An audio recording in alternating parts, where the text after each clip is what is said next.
I'm back! How's the mic quality for you guys? I'm making sure that it's not too loud. But the thing is, because of Windows 10's menu system, it's kind of hard to really set the quality of the mic because of these brand new menus that tries to make it easier for people to read. Well, not read so much, more so navigate, I guess. We're good? Good. Hey guys, what's up? It feels wonderful to be back. It's been forever since I live streamed. And what better way to start off the stream than with a 10th anniversary stream of Bayonetta? Well, the 10th anniversary for its Japanese release. Hold on a sec.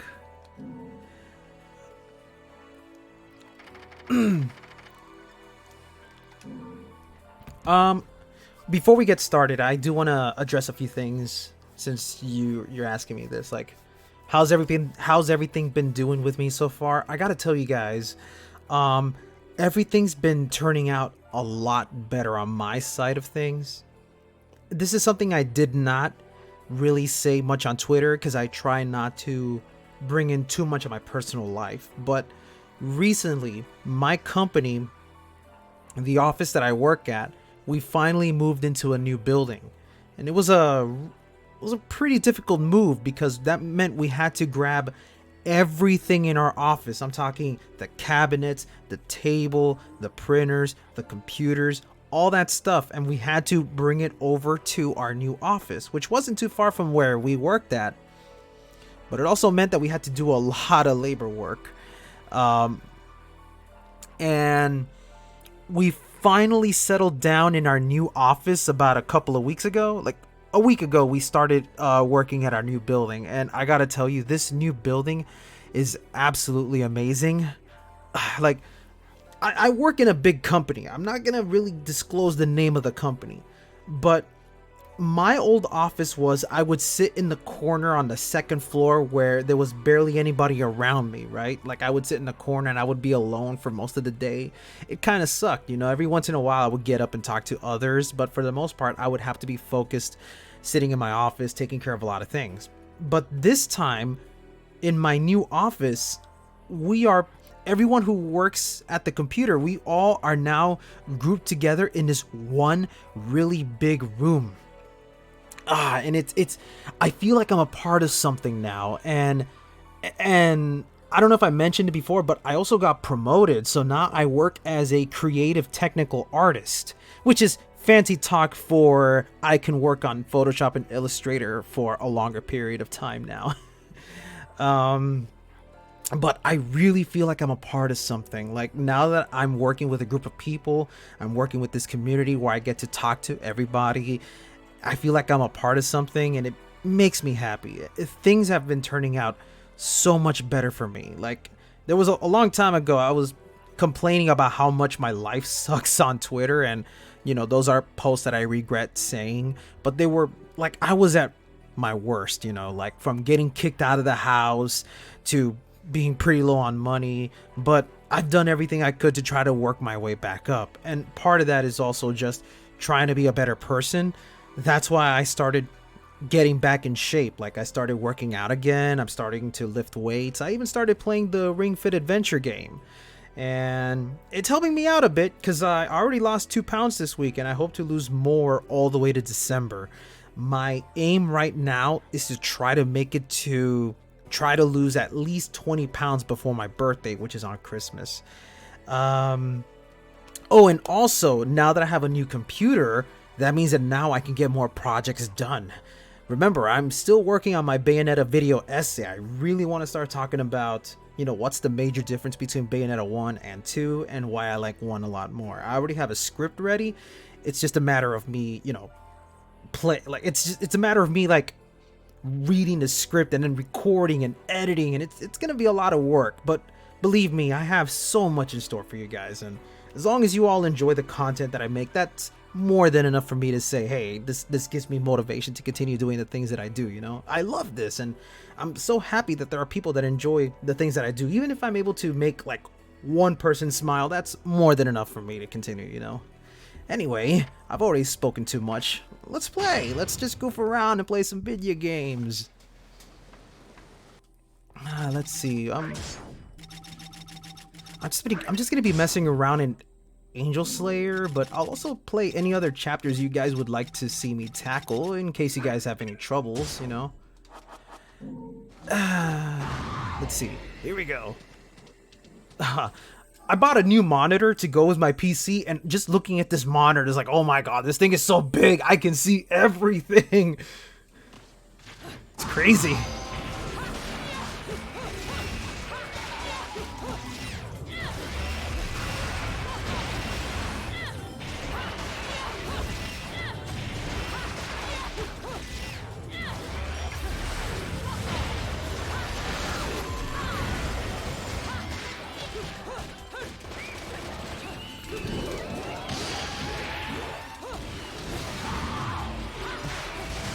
Oh, you want me to fight Grace and Glory? Absolutely. I know they're in this, I think they're in the 5th verse, not the 5th verse, the 5th segment of the first verse in this section. I'll mess around with those guys.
Oh, you got Astral Chain? Very nice. I need to get back to playing that game. That's a game I really want to make more videos about. I just haven't gotten around to it, you know? Let's see. Nah,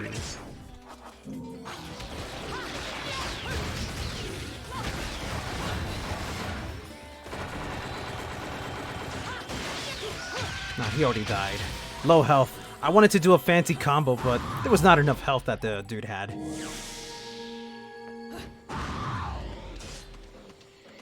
Bayonetta is a really fast game. It's even faster when you know how to skip a lot of her animations. That's why I do lots of jump canceling, if you notice.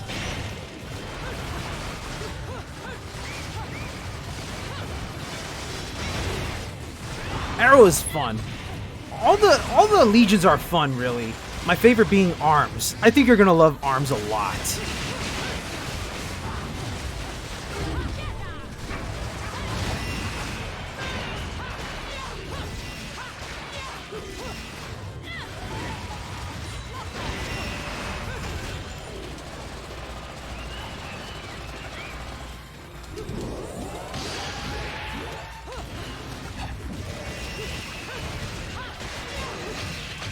There we go.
counter! I still got it!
Let's see. I think the next one has Grace and Glory. No. I don't think so. It's after I finish fighting Beloved. I know that.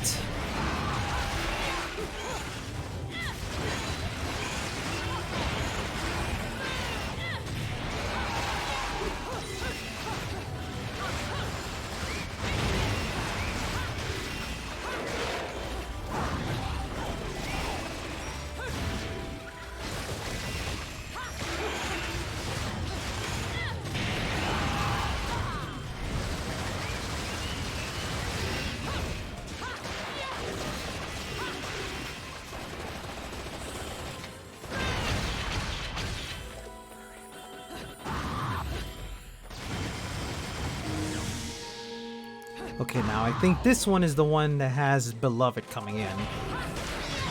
Yeah.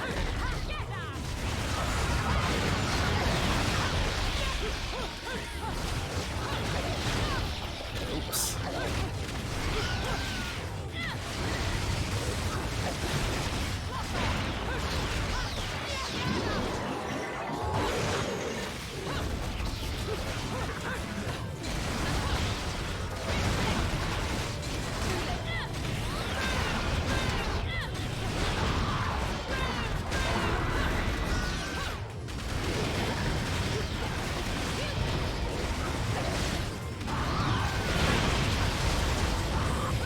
Hey, Sliding Panda Man, what's up, buddy?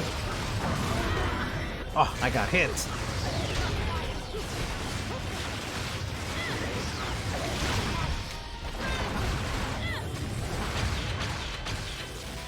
Okay, now comes Grace and Glory. And by the way, I have Bracelet of Time on, so I could use Witch Time whenever I want. But with it equipped, that also means that anytime I dodge, I don't get Witch Time, so that gives me a bit of a challenge. Oh, the new PC is great. Like this one, after having it exchanged, runs like a dream. It's exactly what I want it to be. It's got an SSD drive installed, so that means I can load my games in a flash. Like, I can't even see the loading screen for Bayonetta half the time in this game. Like, on this PC, I should say. Alright, let's mess around with these dudes.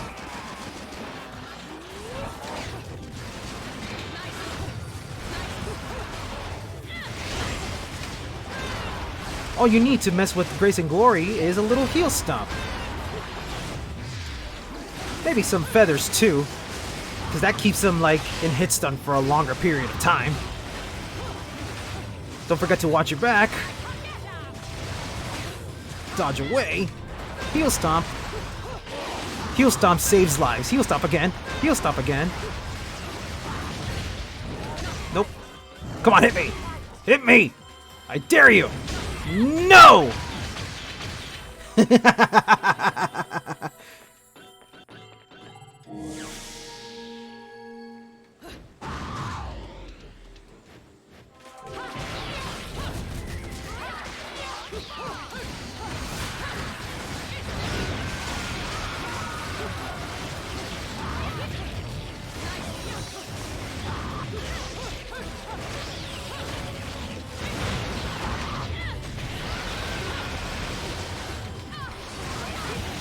Oh, you can't control your Legion much.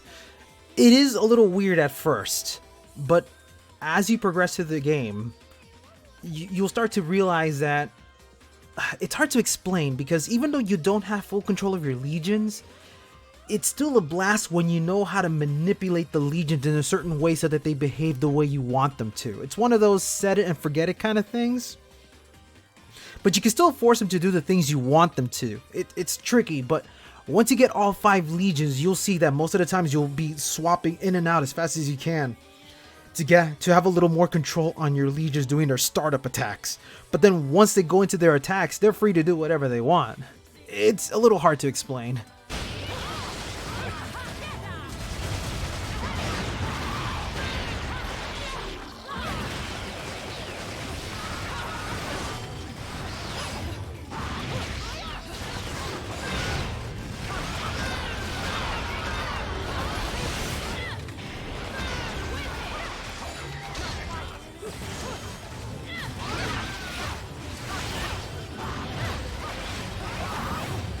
Yeah, the lack of a jump button is weird, but again, it's one of those where you have to manipulate the Legion so that you can jump yourself. Yeah, it is kind of bad that a lot of the things are not naturally available to you, but it also means that by figuring out how to make yourself get into the air, it feels all the more exciting.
That's what I'm talking about.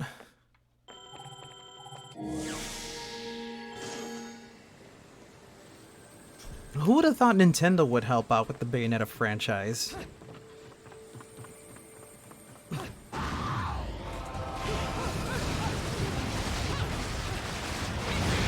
What do you mean you don't deserve that honor?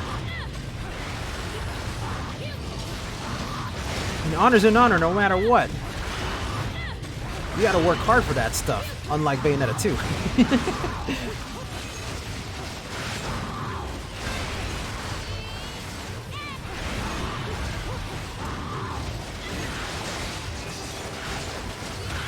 Ah, damn it.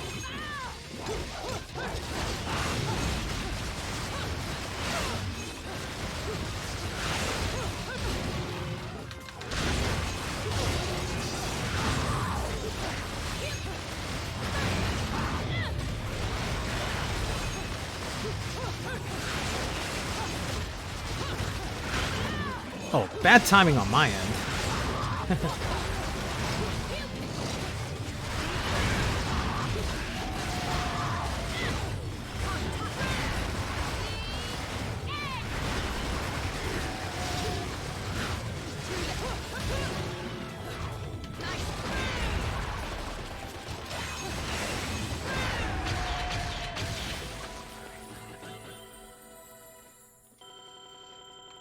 It's actually fun. You don't necessarily have to change your playstyle to abide by the rules of the 101% hard difficulty.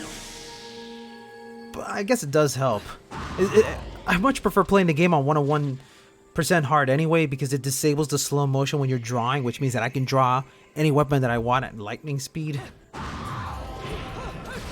Have I ever pure platinum Angel Slayer? No, but it's not because I don't. It's not because I can't do it. It's more like I'm not trying. I've never once felt like trying to pure platinum Angel Slayer just because. Ooh, wait, hold on. I got. Hold on. These counters, they're delicious. I always need to take advantage of those, sorry.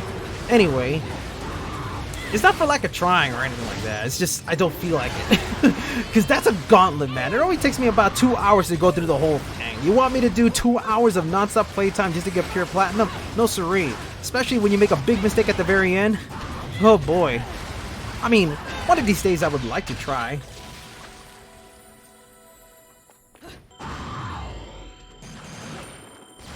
Low combo score, but that's only because I'm trying to show off. I'm not playing effectively. Don't worry.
Oh my god, my parrying is on point!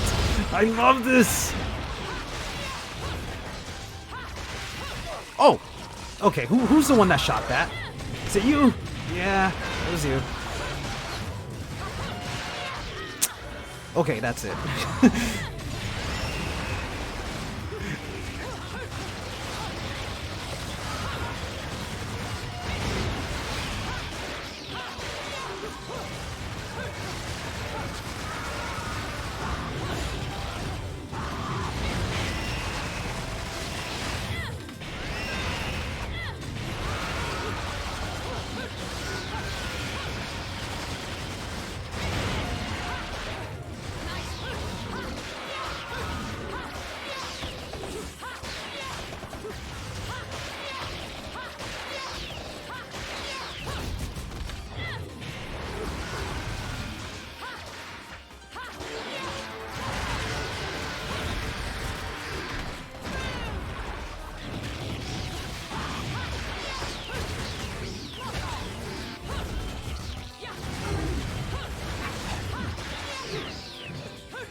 It's not too bad.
Hey, Devil Never Cry, what's up, dude?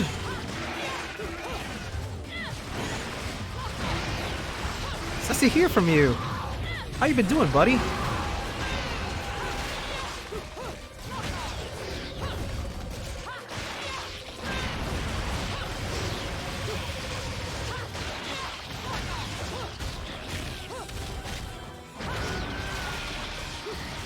Hey, Miles, what's up?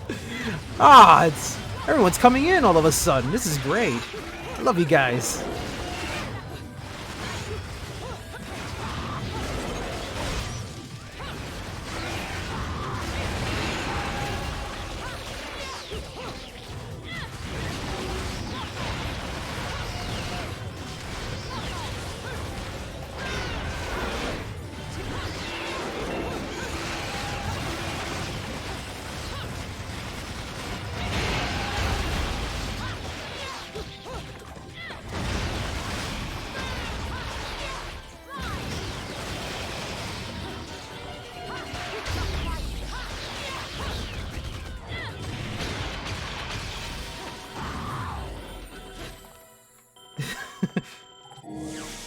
June's World. Who were you before then?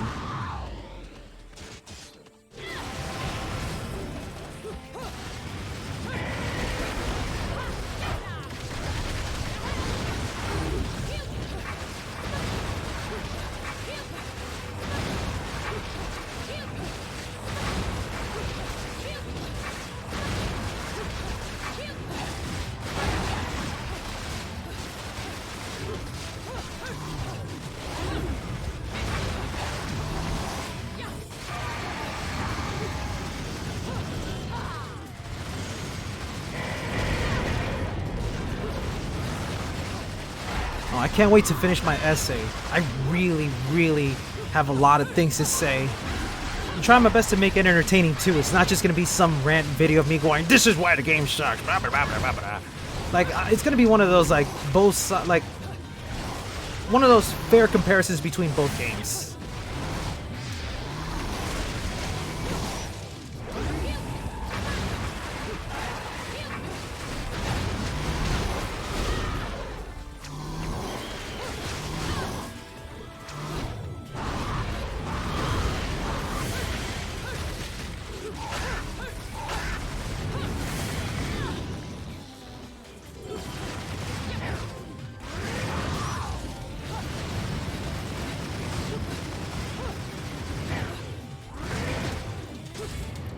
Yeah, sure.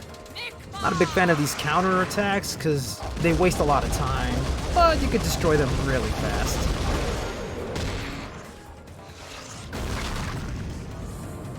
There we go.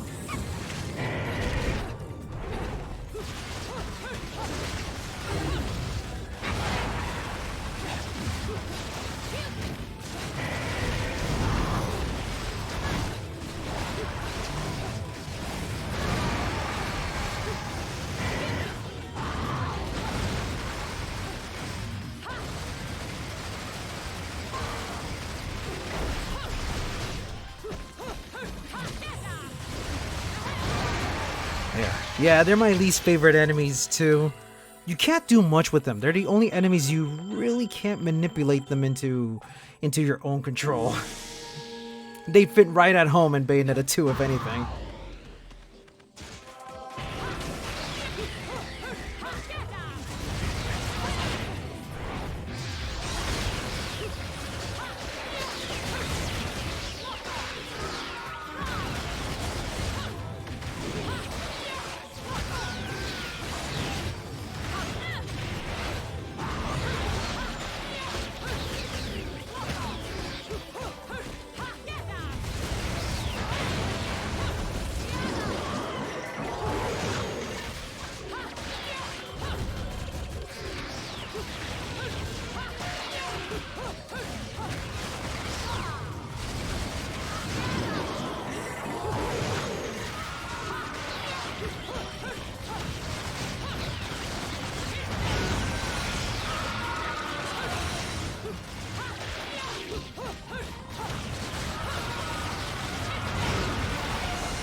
And there I go.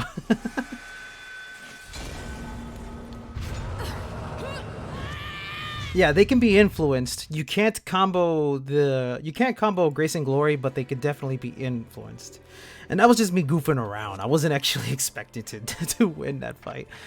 Okay, I'm gonna go to a different chapter just so that I can mess around with Grace and Glory. And the best place to do that is in the Lost Holy Grounds.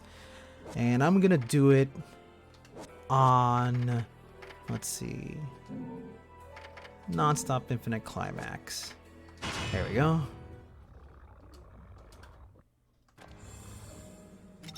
Let's change my weapon setup. I'll keep the counter. I guess I can put in the butterfly. Not that I'm gonna use it though.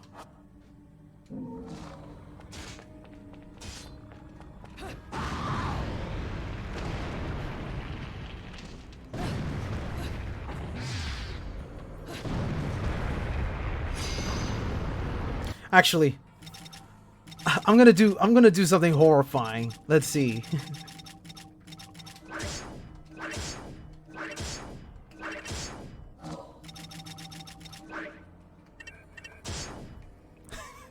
How about handgun only with Gaze of Despair equipped on Non-Stop Infinite Climax?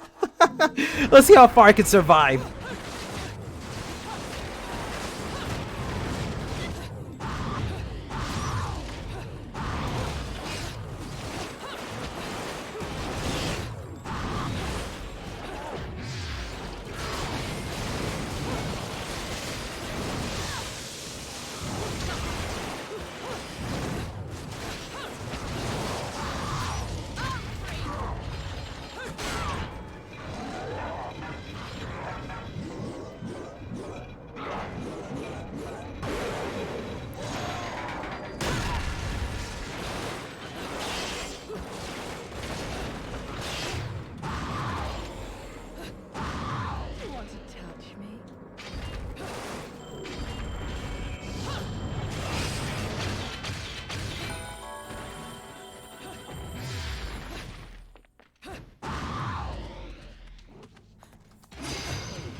I really gotta abuse torture attacks when I got nothing else to rely on.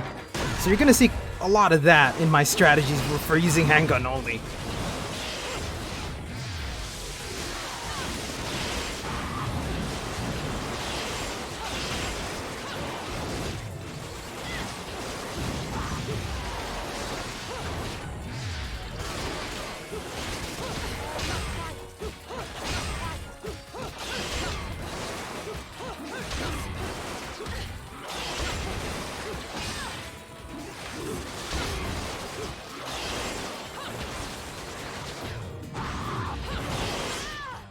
Oh shit, that wasn't very nice.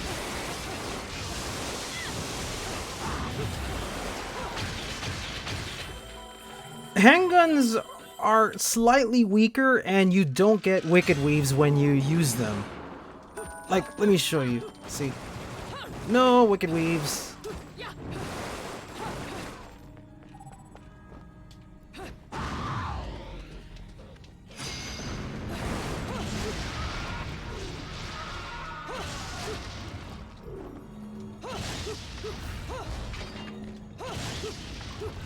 Why doesn't it work across the edge? That's stupid.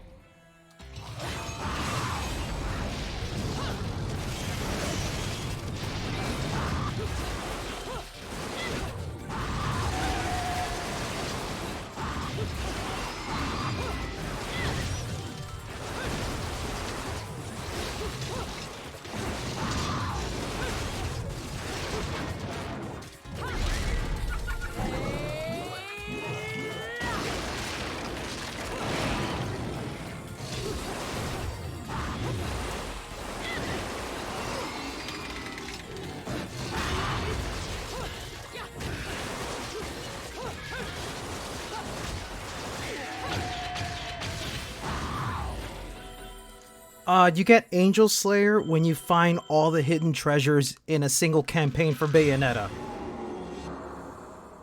Oh, no, wait, no, not the... Yeah, when you find the Alpheims, that's what I meant to say.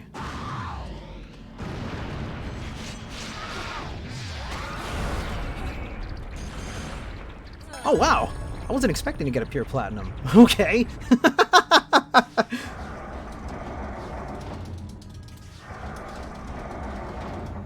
Wait, why am I button mashing?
I have no idea what I'm doing right now.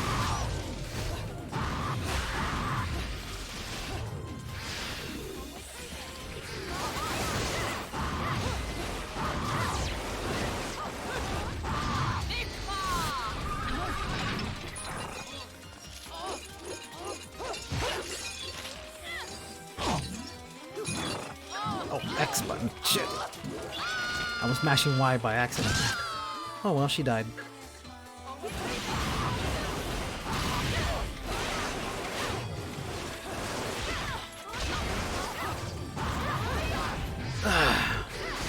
The thing I don't like about Joys is that if you leave them alone for too long, they start splitting up. So you have to be fast, otherwise they're just going to continue reproducing asexually.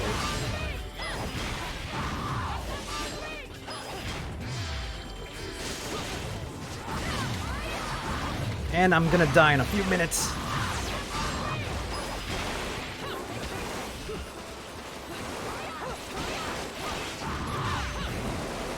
Oh shit, I'm helpless.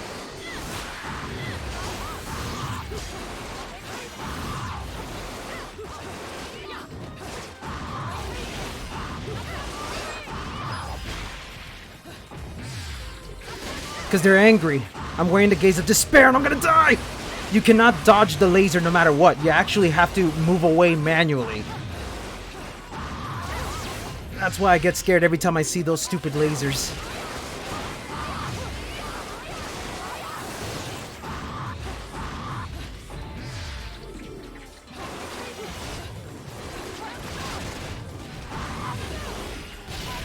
And there she goes reproducing again. Christ.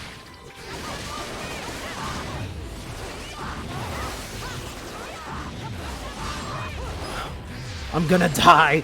I'm gonna die.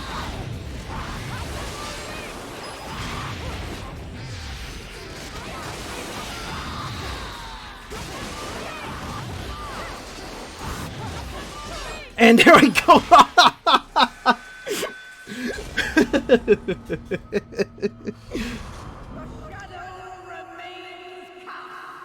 No, no, Scarborough. We must go balls deep.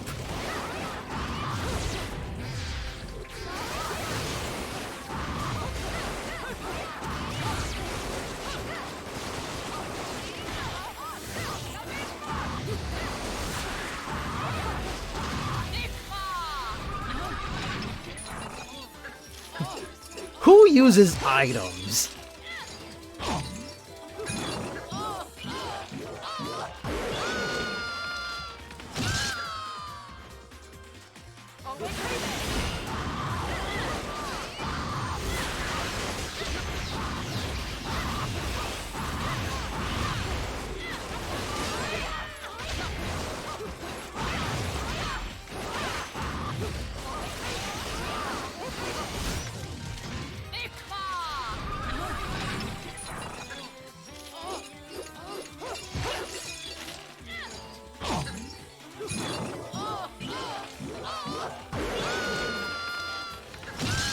And she dead. Now please do not go splitting yourself up, man. Please. Don't do it. Don't do it. Here, I'm gonna make you sit on this horse.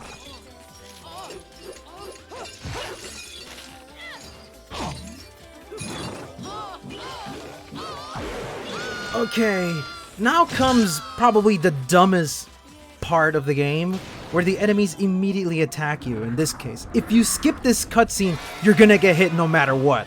I let this cutscene play out so I could give myself more time to react. Go figure, skipping cutscenes can actually punish you. It's retarded, but I ain't gonna complain much. There we go.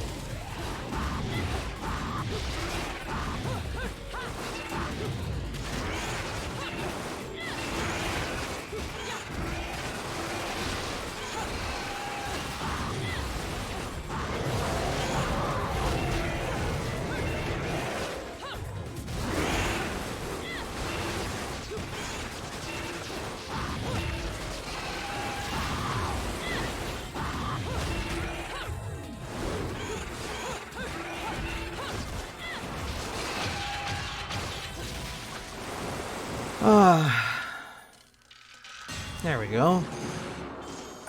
See, look, I'm getting a good combo score and a good time, but it's the fact that I get hit that costs me a bad score. I wonder why.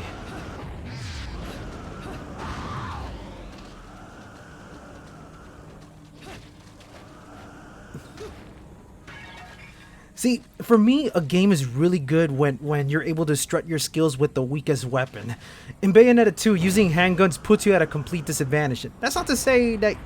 I mean, you're at a disadvantage using handguns in Part 1, but the difference is in Part 1, if you know exactly what you're doing, you can still get the upper hand against the enemies. It's just, I made the game harder for myself, man. I'm wearing the Gaze of Despair, and I'm only using handguns with no items, so cut me some slack.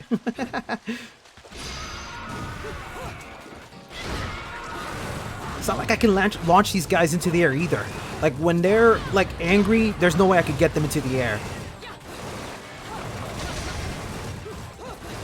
Ting Tong Bundy, what's up? How's it going?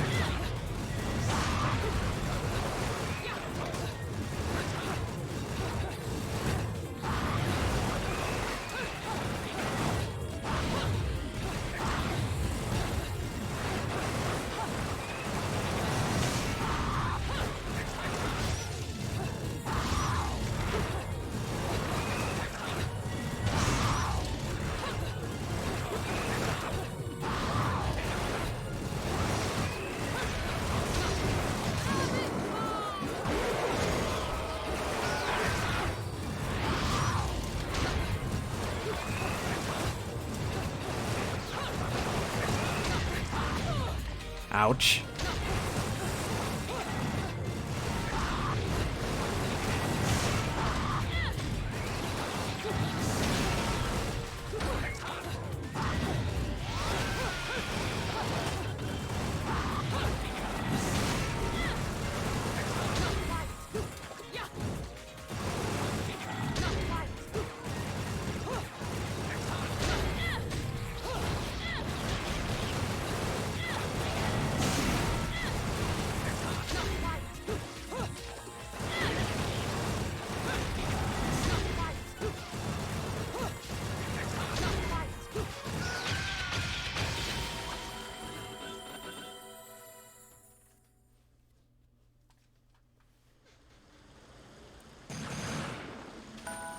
It took too long with that fight, and I also took some damage.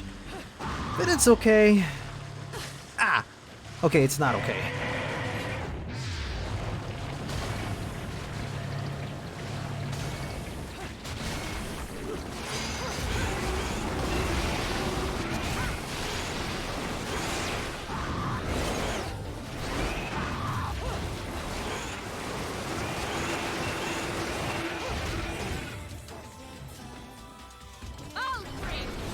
I don't know, actually, WizKid.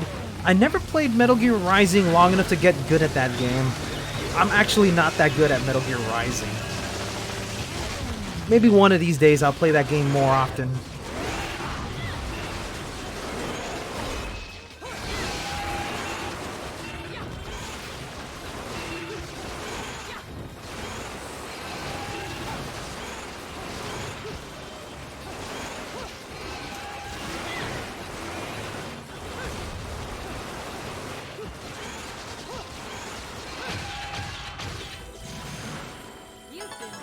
Another pure platinum. I wasn't even trying.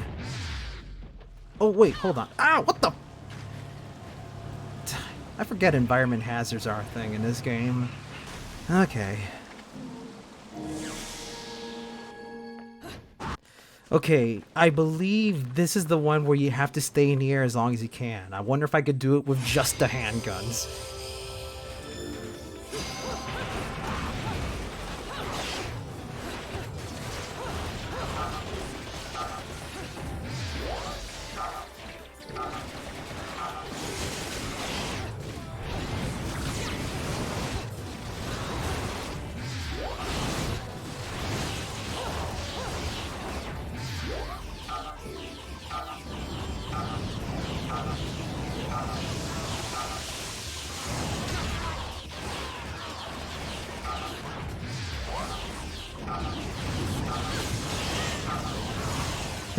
I'm not going to be able to do this one. Well, actually, it's possible, but only if I get rid of the Gaze of Despair. Let me see. Because with Gaze of Despair, I cannot launch them into the air whatsoever. So just this once, I'm going to get rid of the Gaze of Despair, try to make it easier on myself. Let's see.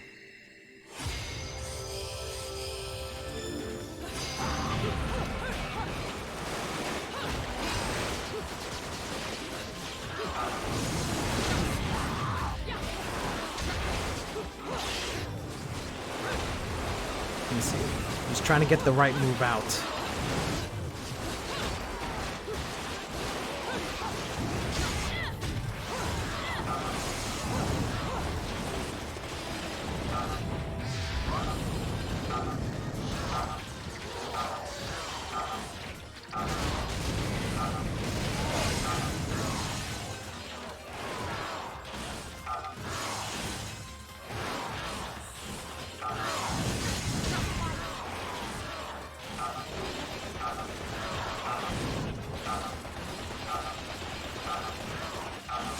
Ah, trying to land on him.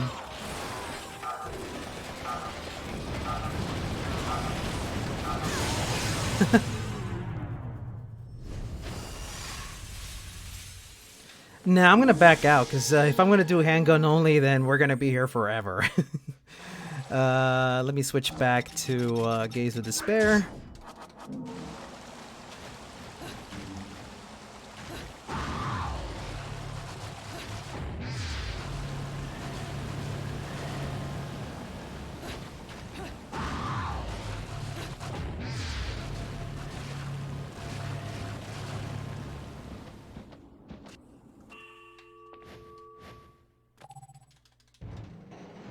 keep button mashing. I really need to stop doing that.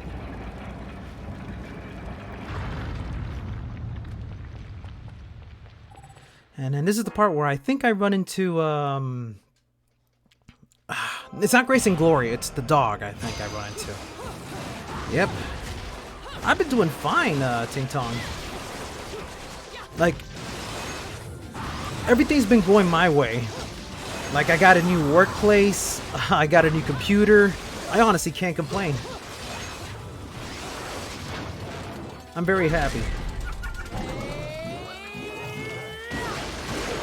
How have you been doing? I don't think I've ever asked you that.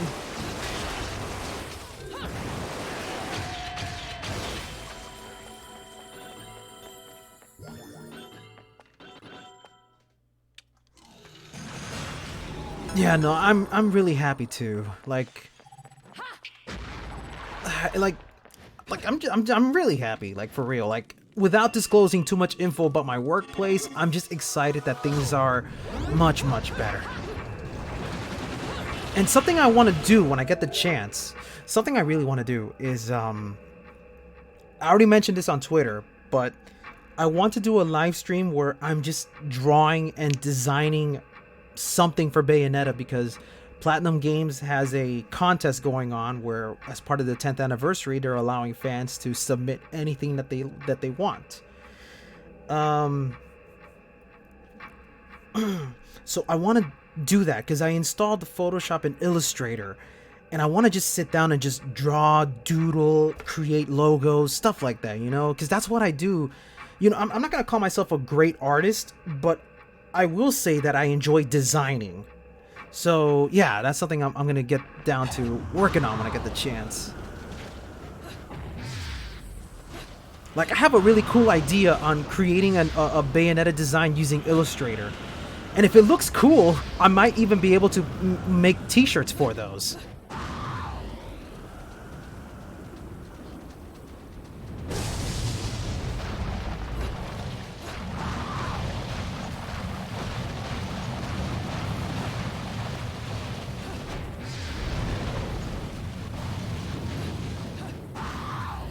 Okay, here comes the fun part.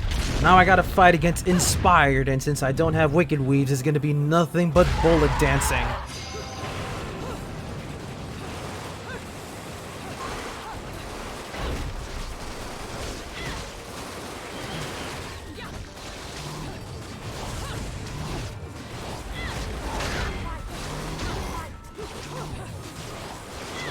You can't even torture attack this dude. I just realized that now.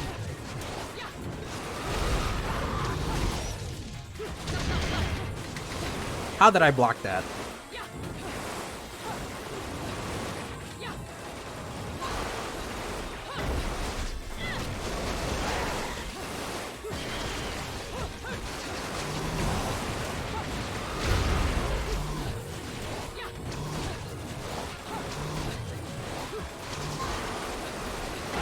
There we go.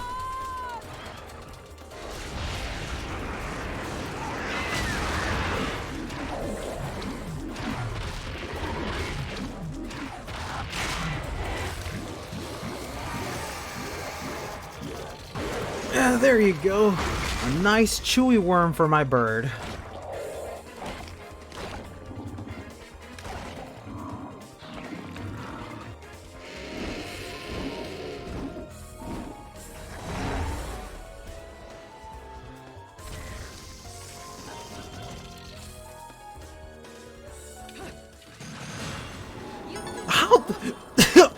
I'm telling you guys, I'm not trying to get a pure platinum. I just somehow get it without trying.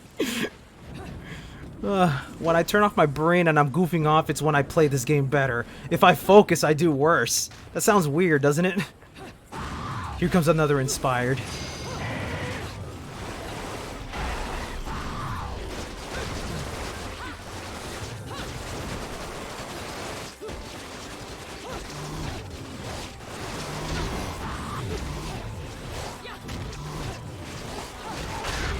How did I block that? I swear!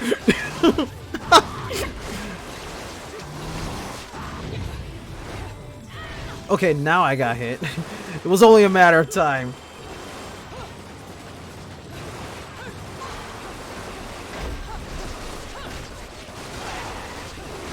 And I'm gonna die right now. Yeah, there it is.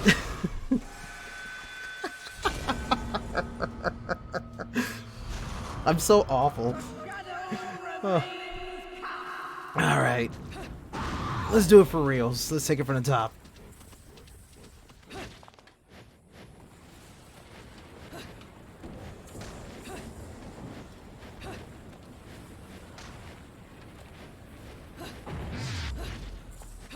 I'm not using this against Inspired, actually.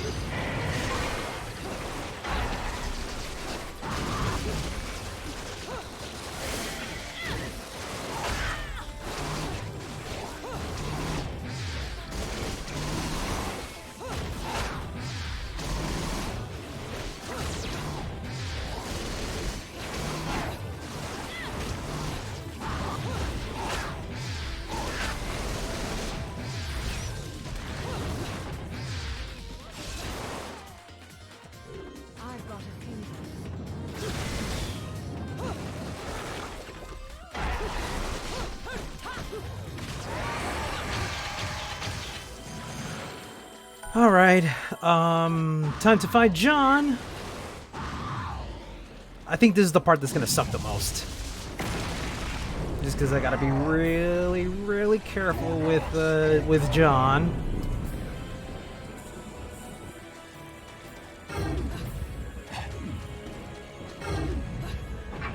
I have a couple of chapters that I enjoy. I'll show you after I'm done with this one.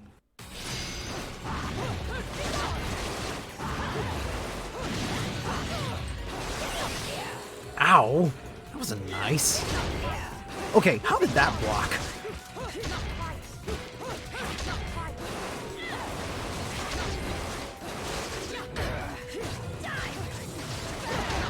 Nope.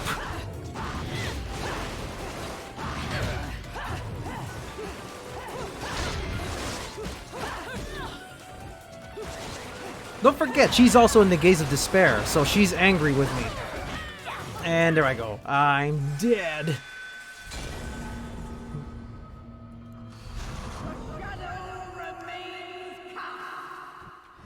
I'm gonna try a couple more times against Jeanne, and if I keep dying, I'll just remove Gaze of Despair. Because Jeanne with Gaze of Despair is like my nightmare.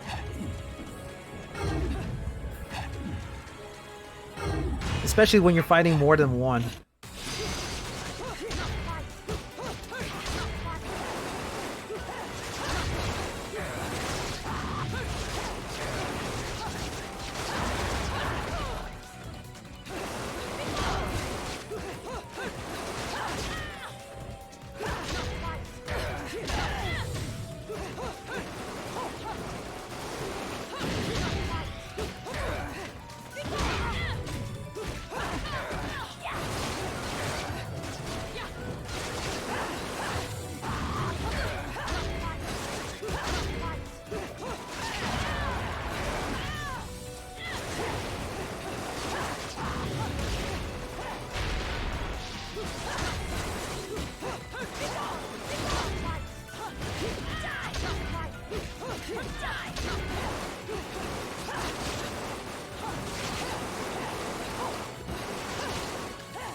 Ow.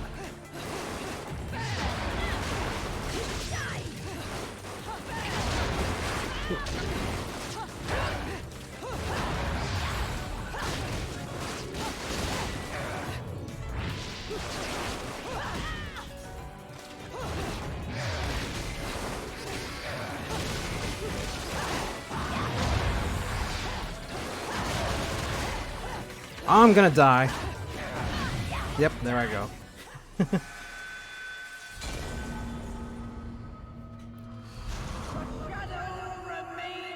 Yeah, Gaze of Despair basically makes it where enemies are in auto rage mode. Normally the way to make them rage is by taunting.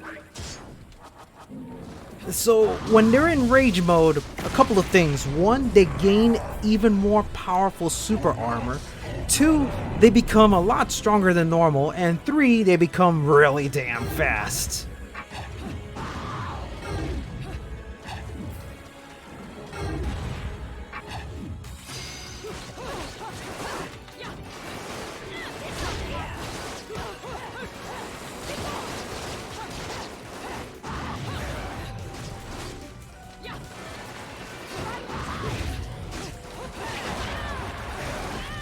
I mean, she's still tough because I'm playing this game on non-stop infinite climax.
There we go.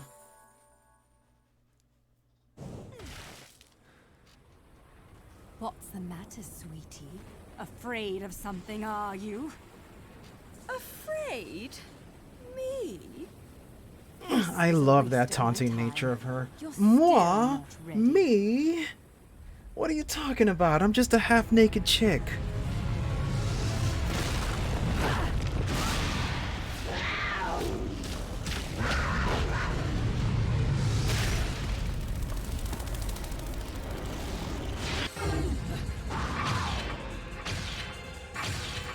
You have now unlocked the ability to beast within, even though you've been doing this for the past 10 years or so. Okay, there we go.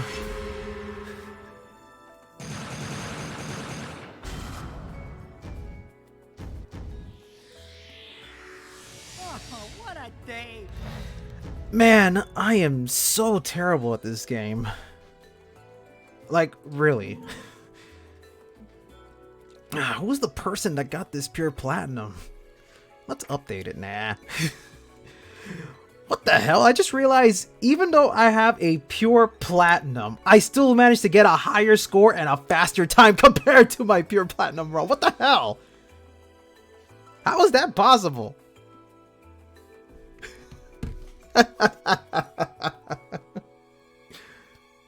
Even when I lose, I still do better.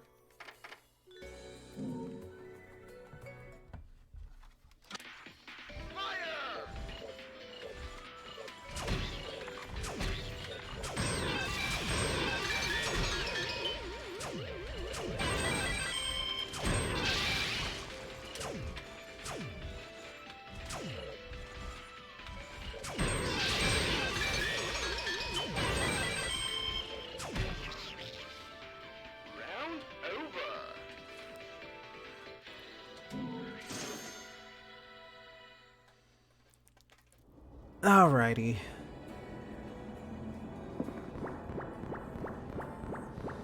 Okay, so in terms of my favorite chapter, let me pick out my favorite chapter actually. Let me see. There's actually not a lot that I do like, but I will say one of my favorites is Route 666. Not because of the motorcycle segment, although that is fun for me, but I know why a lot of people may not like it. But actually, I like it just because it's a really cool place to goof around and do air combos. Let me see, I'm gonna spend a little while here trying to create a combo. Do you guys have any weapon suggestions? I'm open to anything, and I'll try to create a really cool combo on the spot. Let's see. First, let me get rid of this guy over here. There we go. Okay, let's see.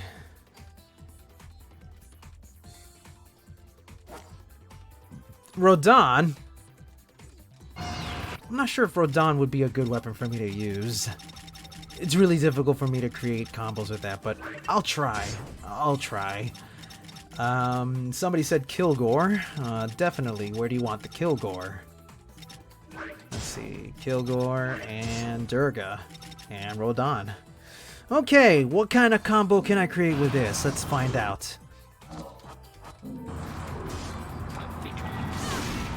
Okay, hold on.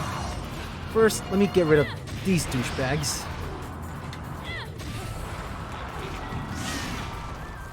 And that way they won't interrupt me when I'm doing some of my combos. There we go. Alright, let's see if I could do something. Oh wait, I'm on non-stop infinite climax. I forget it. Because I was hoping to get a witch time off of that.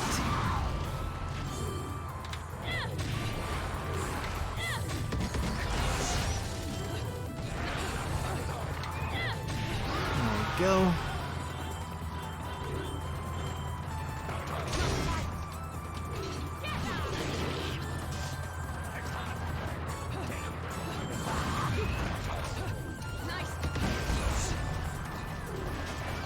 It's actually really difficult to launch these enemies into the air with Kilgore. Let's see.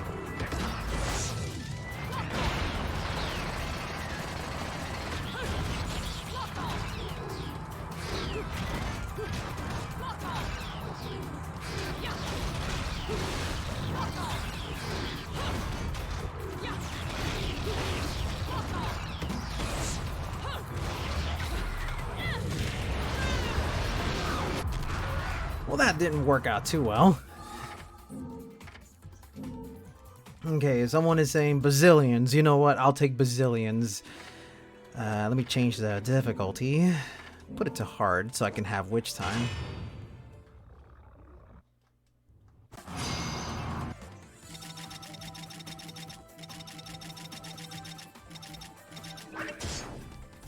And then, let's see.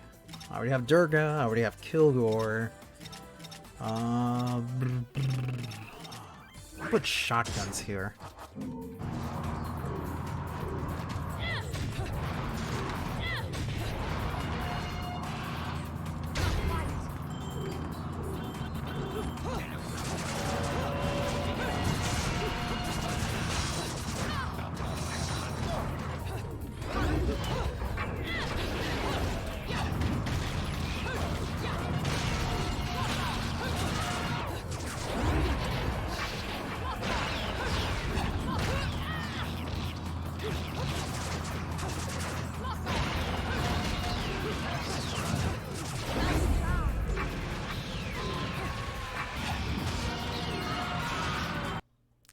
What the heck? Whoa, whoa, whoa, whoa, hold on. Apparently my game crashed.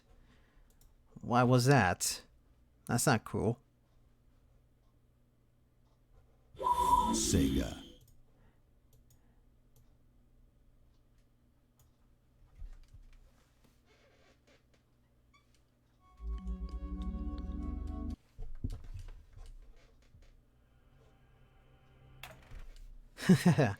Yeah. First world problems. What can you do?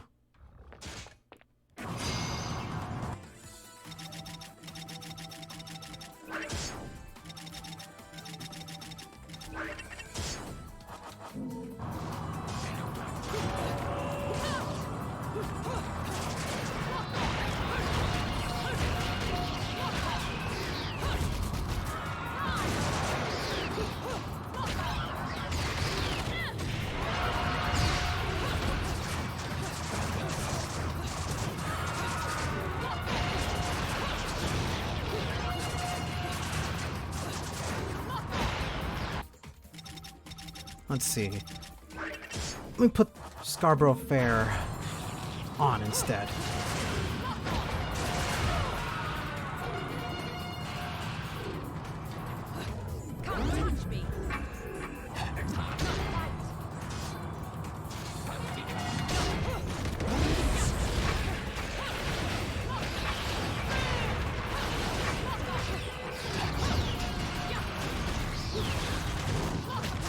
Ah, he didn't bounce. That sucks.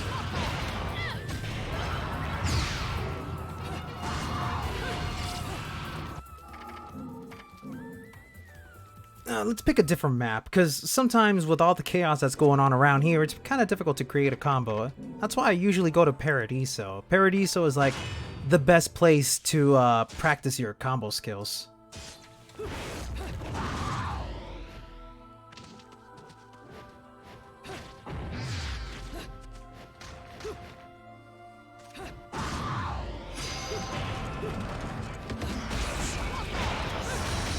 Let me just get rid of these enemies.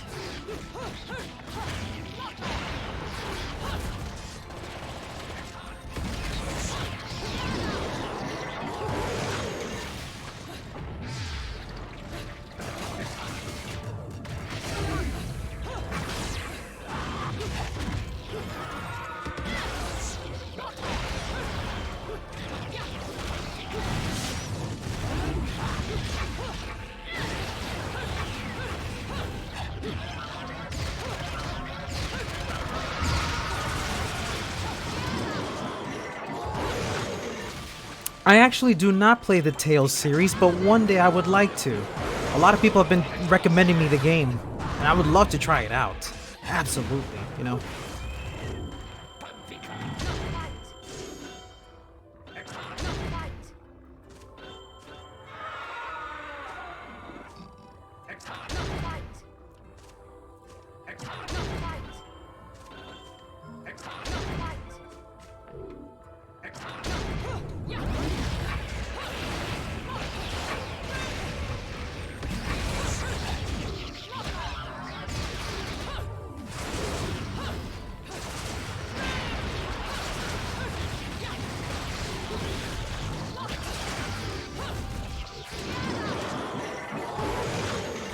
Huh.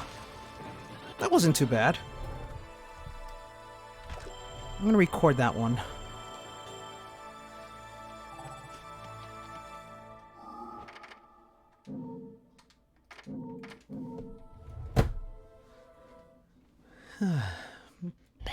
Oh yeah, no, I've seen Dongri's videos for Tales. It's so good.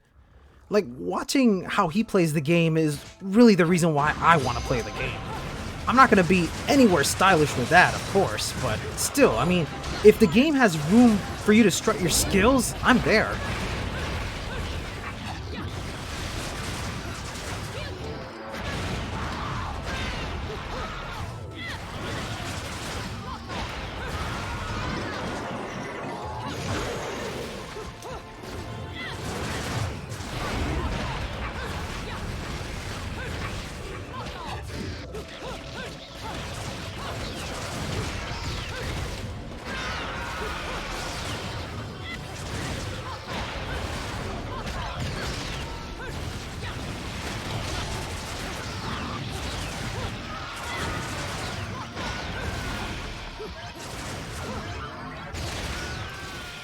What's that question? Let me see. How do you transition from an aerial PPKP to your next combo without significantly losing altitude? What do you mean by that? Like, how do I do... like that move in the air?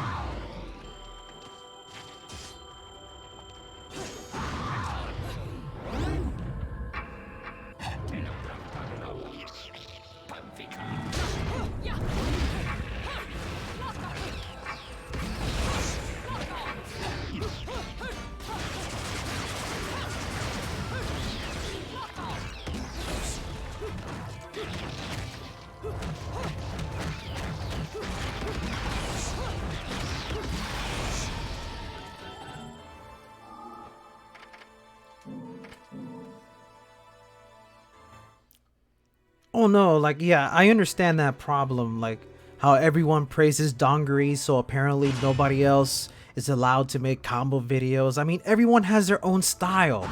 Just because Dongri is like on a whole nother level doesn't mean that no other player deserves to have a spotlight. And just between you and me, and I don't want to sound like I'm petty or anything, but when it comes to Bayonetta, a lot of the stuff that Dongri makes is not at all that impressive.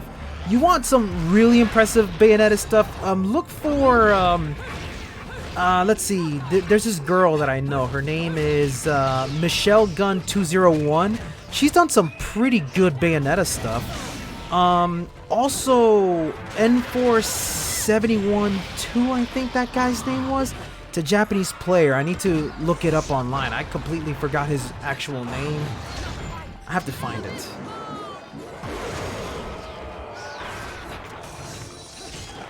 And I mean no disrespect to Dongri whatsoever. Like, seriously, Dongri is great. His Bayonetta stuff is pretty cool. If anything, I would say like his Bayonetta stuff is great for entry players to look at in order to get a cool idea of what to do. If you want advanced stuff, yeah, look for Yoshesk, Michelle Gun 201, Daedron. Yoshesk is absolutely popular, but she's not one to make combo videos, like especially with her rough history with the crazy crowd, which I'm not gonna go into too much detail with. Damn, I'm trying to remember some of the other players involved, because there's not a lot of high-level Bayonetta players out there, unfortunately. I'm thinking, I'm running around in circles and thinking.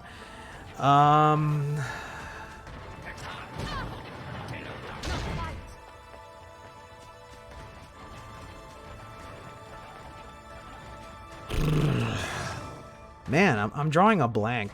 Maybe Soar? I know Soar is responsible for writing the guide on playing writing the guide on some of the really good high-level Bayonetta stuff, which is how I learned to play this game.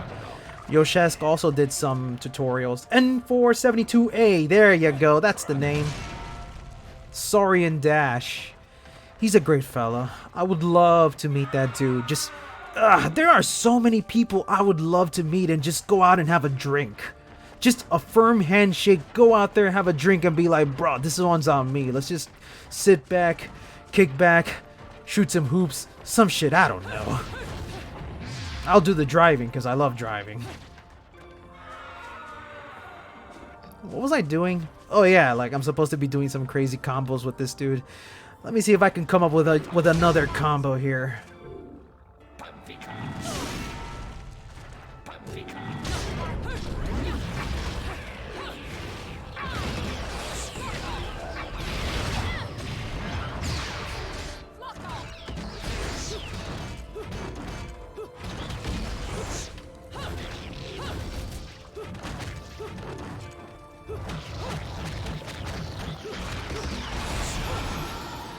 Oh, absolutely. If you're coming down here on December, absolutely.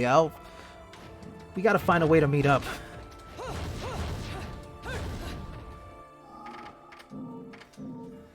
Okay, is there any other weapons you guys want to see me use? Because it's so hard to come up with some cool shit with the bazookas. Well, I mean, it's not that it's impossible. It's just that they're very slow, so I gotta like plan everything out ahead of time. In the meantime, I'll just use Scarborough Fair, because Scarborough Fair is always like my go-to weapon when it comes to like creating combos on the spot.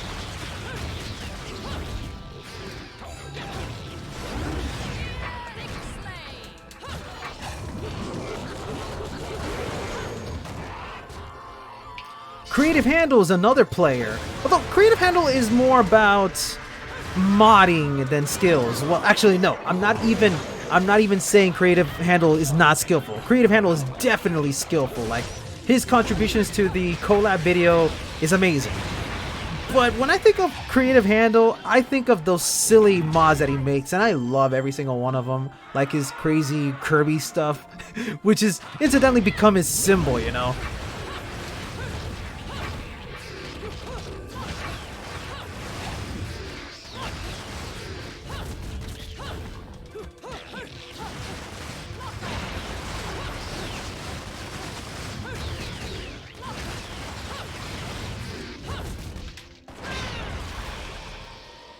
Let's see.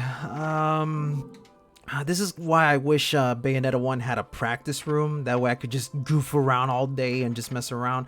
Although, I really gotta install that mod that makes it so that enemies don't die when you combo them.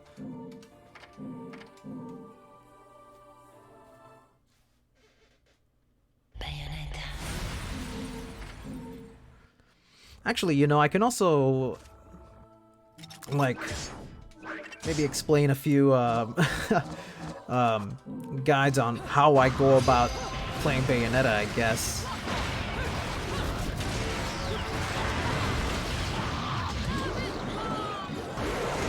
Let me just clear out this room. No, I hate these tuba dudes because they accidentally kill the other enemies before I have any chance to do anything to them.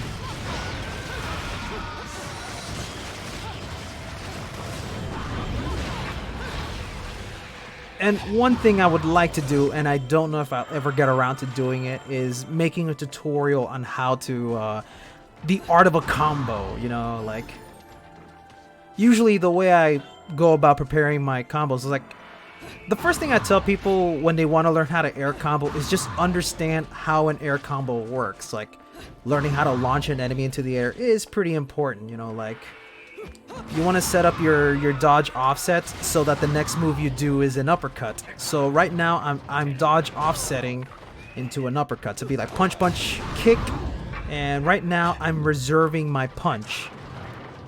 And then when I want to uppercut, boom. Now since the guy's on fire, I shoot bullets on him so that I can distinguish that fire, and then I can start doing my air combos.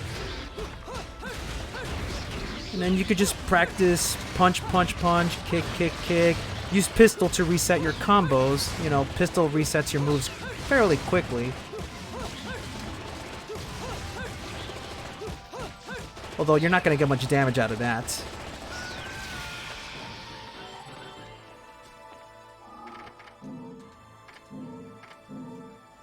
Hey, what's up, Fearless Composer?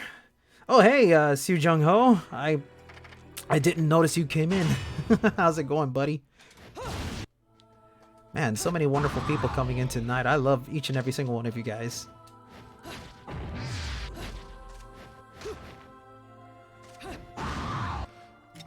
Also, yeah, like, my favorite weapon is the whip. Just because the whip lets you do so much more with Bayonetta. Like, I could just pull an enemy up into the air.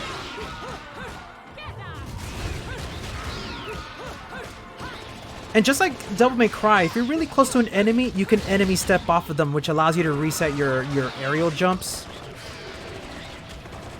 You'll notice that the reason I'm able to stay up in the air is because I'm always resetting my jumps. You know, you see? When you have an enemy close to you, you can just freely jump as many times as you want. Knowing that will allow you to do so many things with Bayonetta. And then of course I followed up with an afterburner kick. Afterburner kicks are great because they let you hit the enemies right up close, which means that you're within the distance to do an enemy step.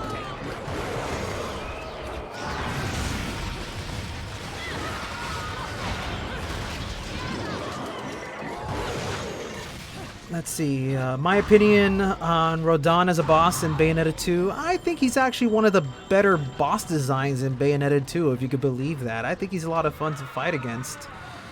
He's a little bit exploitable though, because during the first part of the fight, you can keep him stun locked with the pistol, which is a pretty good strategy, but it also means that you're not going to get a good magic buildup, you know?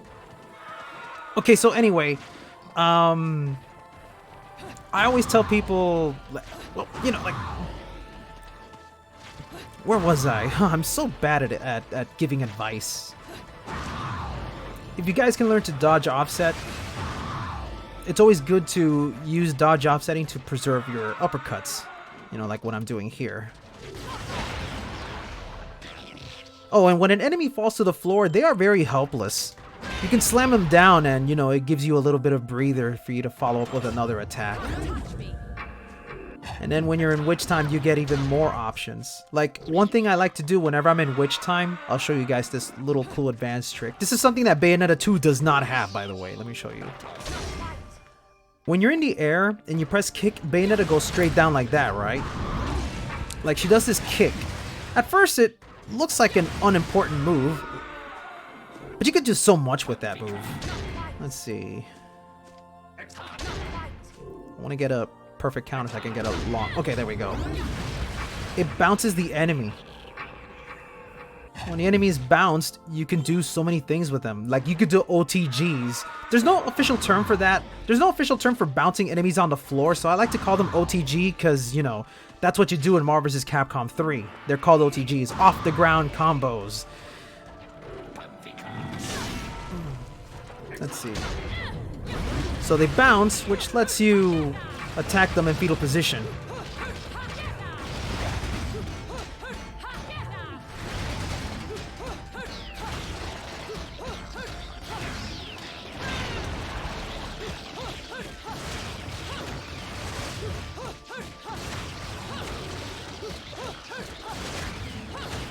Tripping is also one of Bayonetta's best moves. If you do punch, 3 punches and then the following kick, her sweeps can trip enemies to the floor. Let me see. Punch, kick. You see that sweep? Another sweep. That sweep is by far the best move Bayonetta has in the game. Like, not including her Wicked Weaves, because that trip lets you make almost any enemy fall to the floor, even Grace and Glory.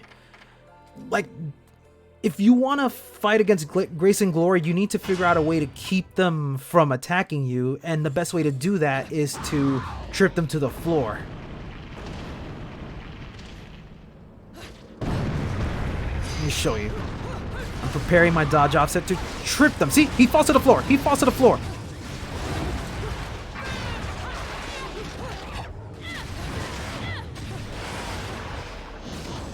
Heel Stomp is good because... You see? You leave them helpless every time you slam them to the floor. Of course, you don't get a good combo score, so you don't want to abuse that a lot.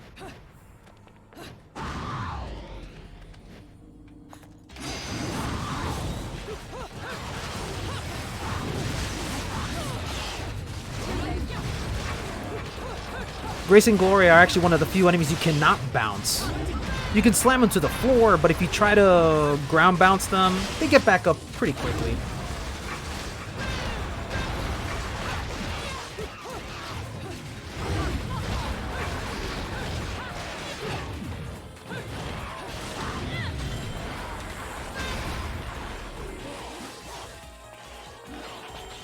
Oh, when you see that electric dude about to hit the floor, just jump. Seriously, all you need to do is jump.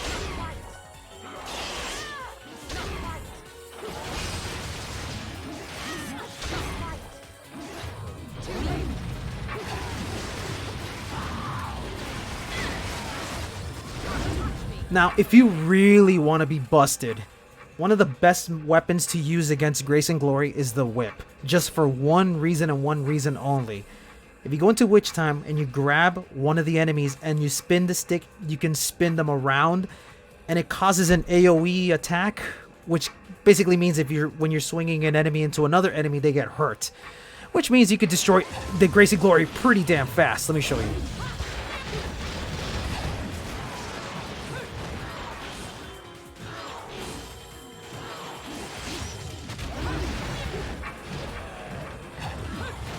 Of course, the other enemies need to be nearby, too.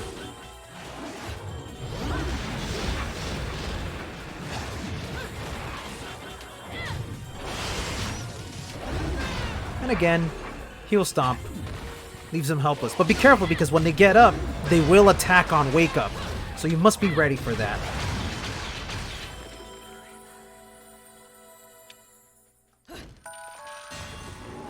Pay no attention to the gold score.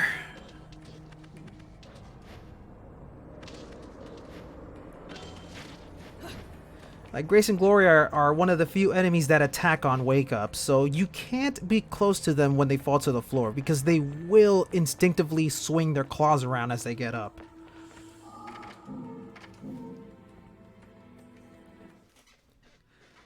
Okay, is there any chapter you guys want to see me mess around in? Like, I'm just goofing around here for the time being.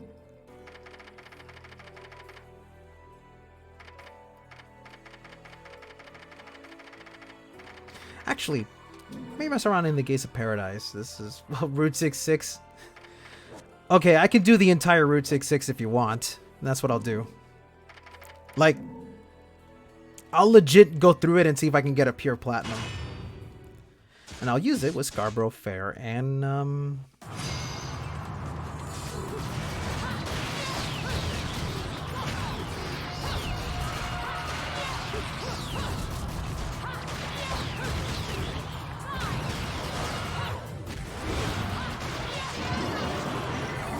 it's really easy to manipulate the enemies around using the whip. It's so much fun, too.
There we go. Not bad. But then comes the fun part. And by fun part, I mean the oh dear god, who thought this was a good idea? Let's fight Grace and Glory in the middle of a busy traffic!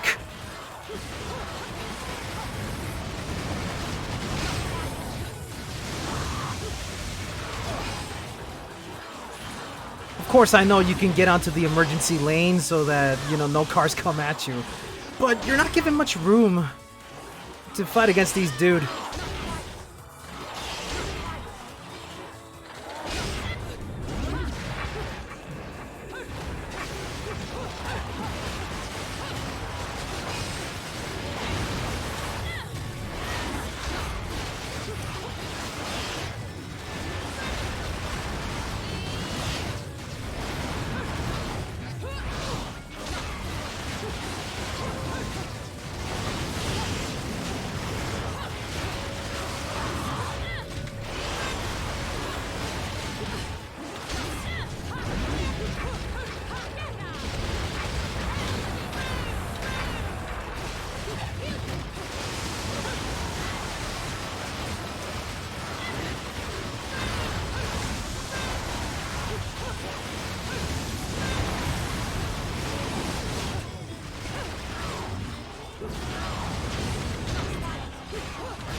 Whoa, how did I get a perfect counter off of that one?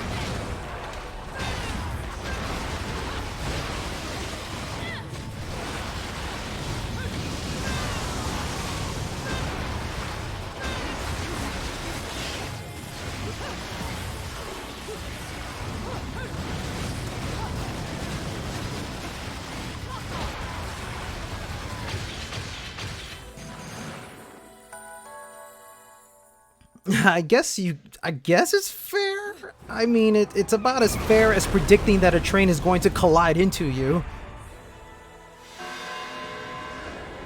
Oh! What importance does Heal's Life have? Oh, I am so glad you asked. Because it's actually one of my most favorite attacks in the game. Hold on a sec. Okay. We don't got time for Afterburner. Hold on. Okay. Heel Slide has so much fantastic benefits. Like, let me see if I can show you, because it really adds more to your bullet playstyle. I just gotta find a good place to fight enemies. I guess I'll go back to Paradiso. Because really, this is the only best place where I can immediately have access to an enemy to fight against. So, okay, so first off, what makes Heal Slide great is it's not the damage that makes it useful, it's the ammo that you shoot out of it. Like, when you Heal Slide, Bayonetta is already immediately shooting bullets. Look at that. Like, she's immediately shooting bullets, instantaneously. What this means is that if you have an enemy in the air, you can slide underneath them to keep them suspended in the air. This helps so that you could get either closer to them or so you could slide underneath them so you can reposition yourself around anywhere you want with these enemies, either so that you could look stylish or simply so you can find a better opening to continue fighting against them.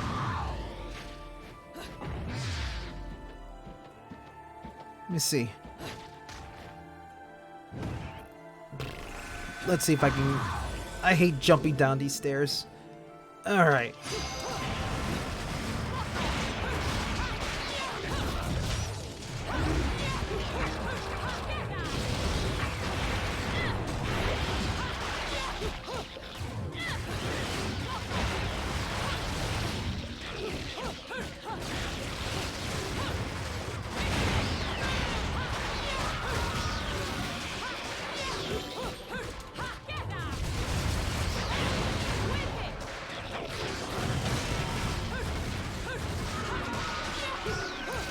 Okay, let's see. Oh, wait. Let me just kill this dude. What was the cowgirl spin again? You call it the cowgirl spin, but I'm... Oh, no, wait. You mean the one where where you grab the enemy with the whip and then spin them around? It is very... Yeah, it's extremely situational. It's a lot more useful for, you know, basically hitting at one enemy with another enemy. It's very useful when you're surrounded. Like, it's really good when you need a breather and there's too many enemies around you. Alright, so I'm gonna try to make some heal-based combos so you can see what I'm talking about. I'm gonna launch this guy from a distance.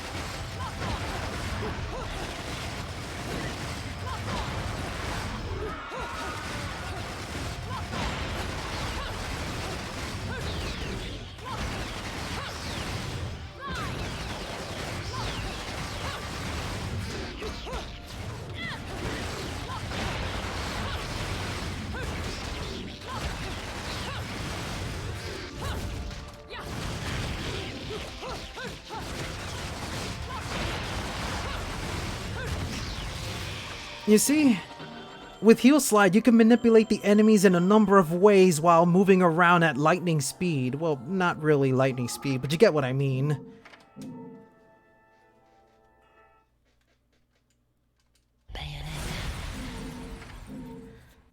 Like, here's the thing. Like, Heal Slide...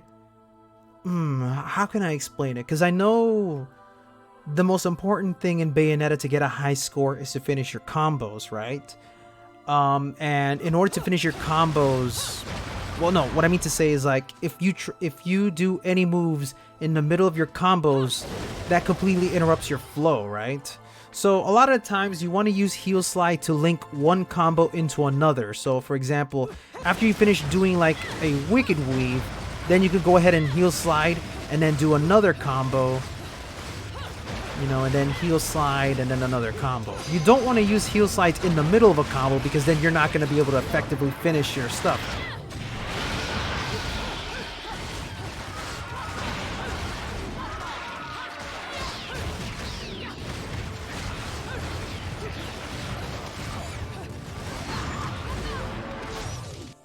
Let's try that again, because these enemies are dying too quickly.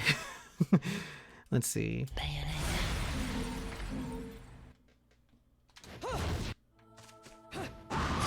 Oh, and by the way, the Heal Slide in Bayonetta 1 is fantastic. Meanwhile, in Bayonetta 2, they nerfed the hell out of Heal Slide. The bullets don't come out nearly as fast as it does in this one. So if you want to keep an enemy suspended in the air when doing Heal Slide in Bayonetta 2, you're barking up the wrong tree.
I do not double tap at all.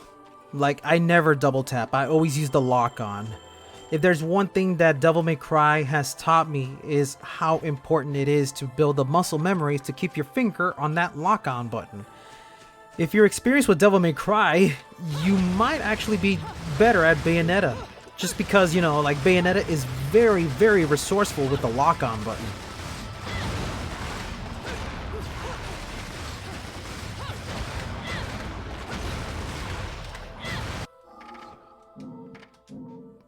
So yeah, I never double tap. I'm always using the lock-on button. I use the lock-on button for afterburner kicks and stingers, all sorts of things.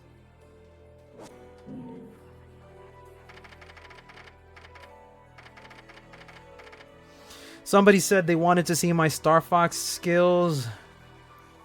Triple Tetsuzanko? Yeah, it's really easy to do that.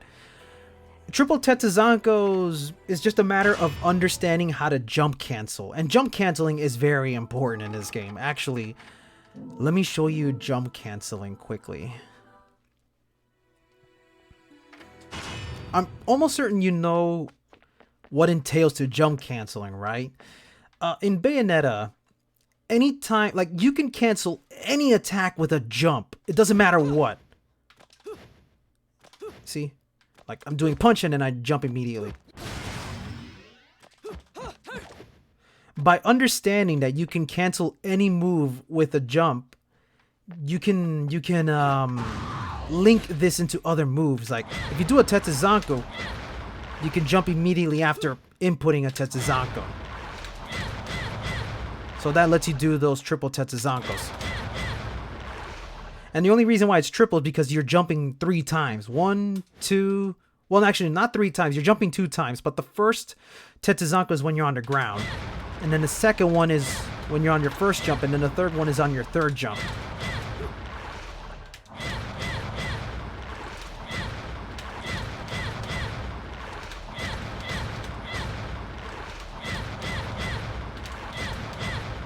You know? Although I get kind of tired when I do triple Tetsuzankos.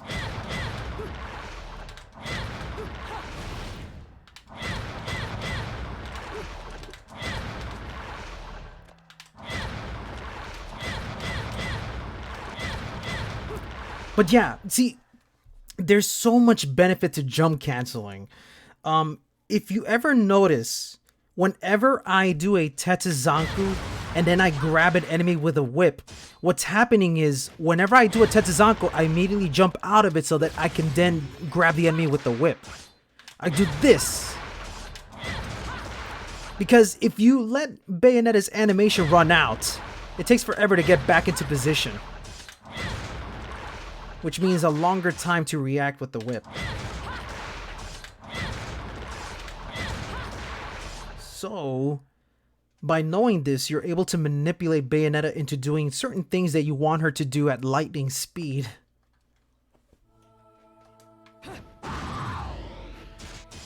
I'll show you some jump canceling tricks that I normally do.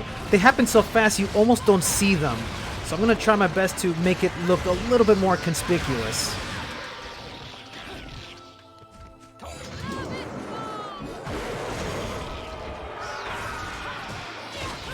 So it'll be something like this. Hold on. Hold on. Because it's really hard to position everything and make it look good. Because I could just, you know, like turn my brain off and start doing crazy stuff without even thinking.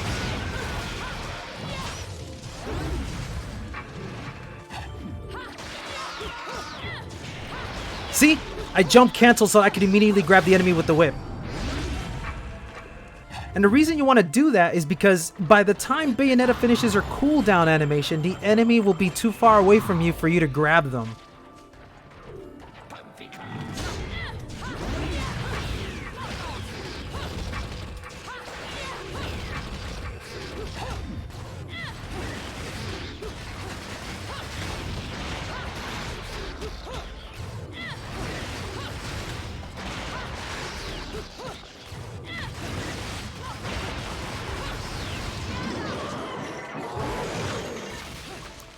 Okay.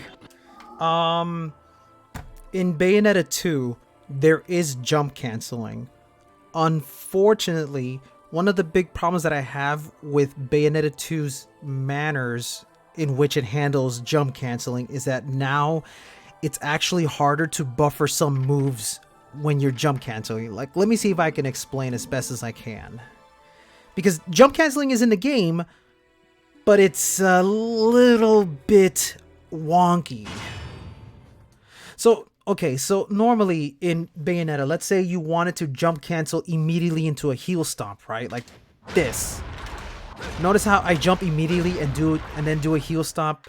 That's important because, you know, you want to have Bayonetta immediately cancel whatever she's doing so that you can instantly do a heel stomp. The way that I do that is I input my command before I jump. So I do this and then I jump and then I press kick. Let me see. Let's see.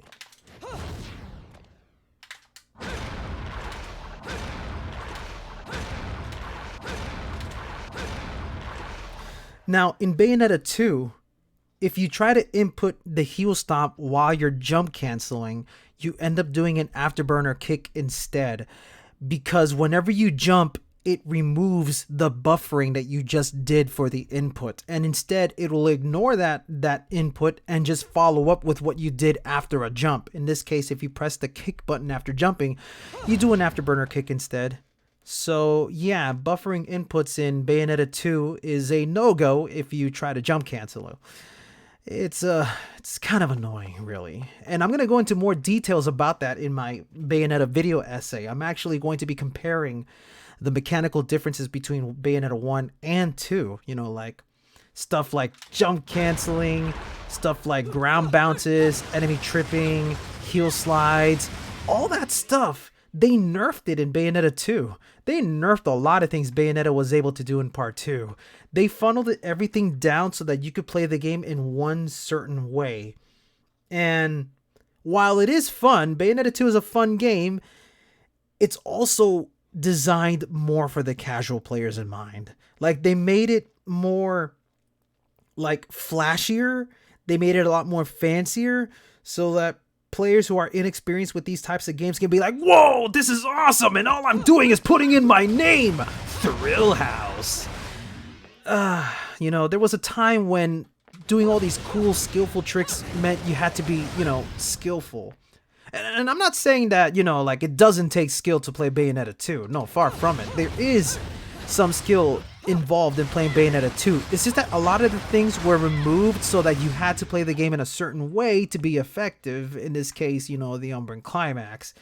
The Umbran Climax is Bayonetta's best ability because it's the only real good ability that Bayonetta has, because everything else that she does has been nerfed to some degree. And that's not cool.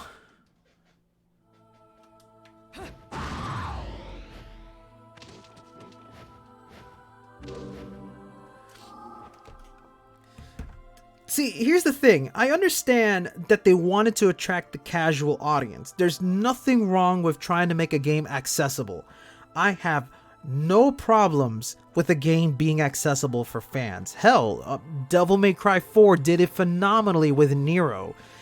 I just feel that there was no reason to cut back on the advanced stuff that Bayonetta is able to do. Like, make the game accessible for the casuals, but leave in all the advanced tools so that the experienced players can do more.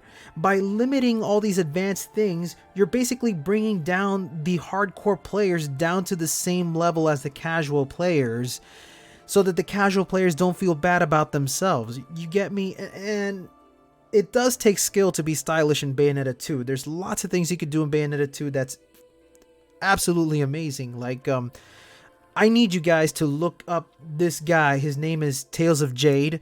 Tales of Jade has done some fantastic Bayonetta 2 combo videos that showcases that it is possible to be stylish in Bayonetta 2. But the problem with how Bayonetta 2 goes about doing this is that you need to be doing particular things in order to be stylish. It's not quite as free as you think it is. Like, Daedron pointed out in one of his explanations that if you want to do air combos on certain enemies, you have to attack them from the backside.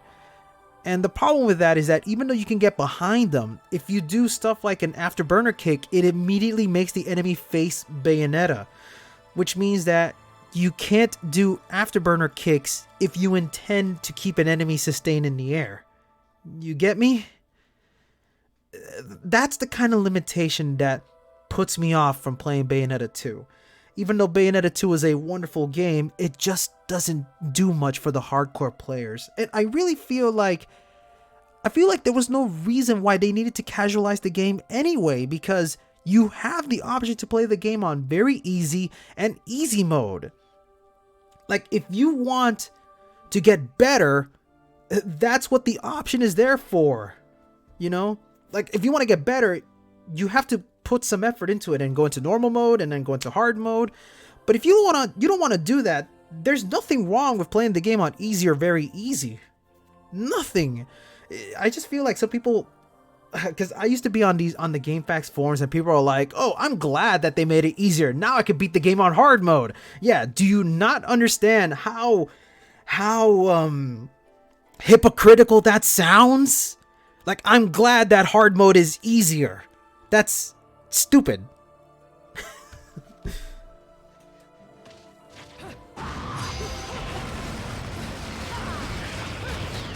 And it's so hard to really talk about the differences of Bayonetta 1 and 2 without sounding like some sort of elitist. Because believe me, I've been there. Every time I tell people, well, you know, Bayonetta 2 has problems, I'll explain to you why. And then someone's going to be like, oh, you're just a goddamn elitist. Go back to Bayonetta 1. Like, leave the real players to play Bayonetta 2. Yeah, I'm not a real player. Yeah, okay, fine.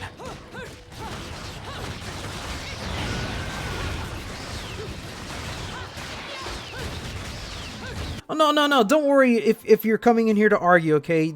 Don't feel bad, okay? I'm the one that usually goes into rage mode, and I'm doing my best to hold back. How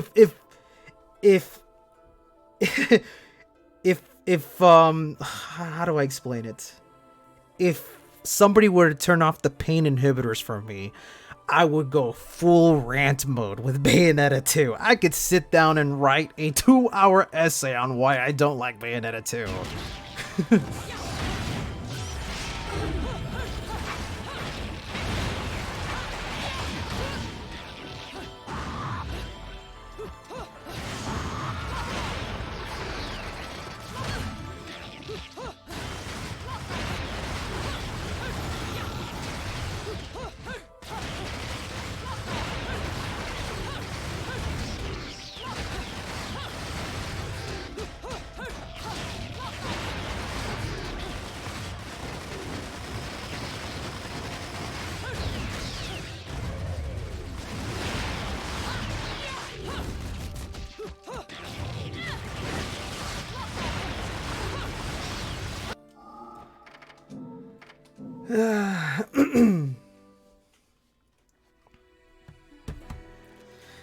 Yeah, it's the limitations of Bayonetta 2 and the rules that you have to abide by that makes Bayonetta 2 not fun. And the problem is, casual players are not going to notice that because they're busy just playing the game at a basic level where you're button mashing. And it's more favorable to button mash in Bayonetta 2 more than it is in Bayonetta 1. Oh, you want me to do a Jeanne hiatus? Yeah, sure. I'll pick a chapter where I can do that. Let's see. Here we go.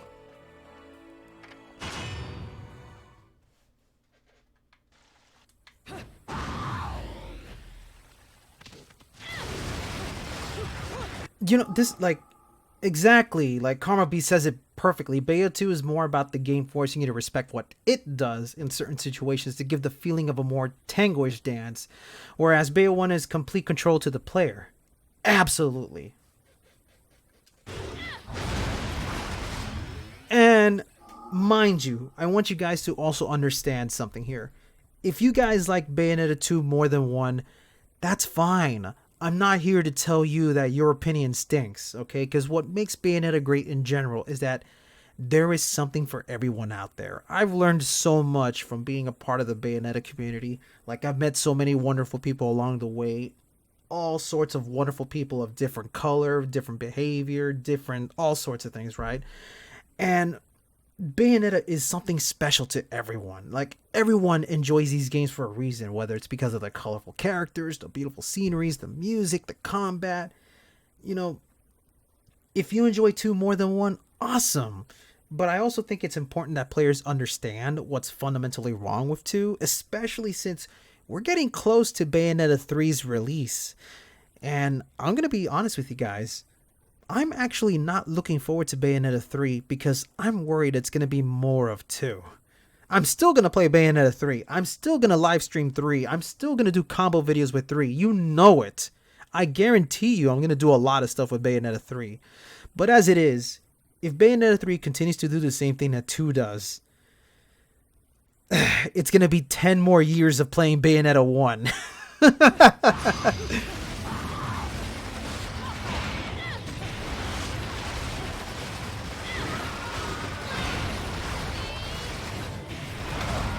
I got hit.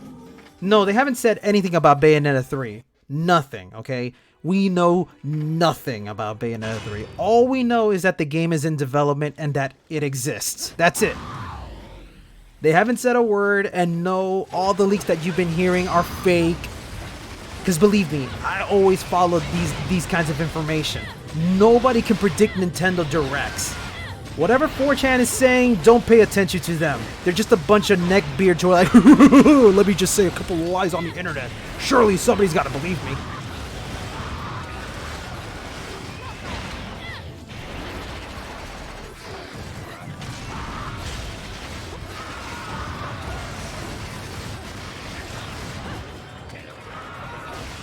How did he miss?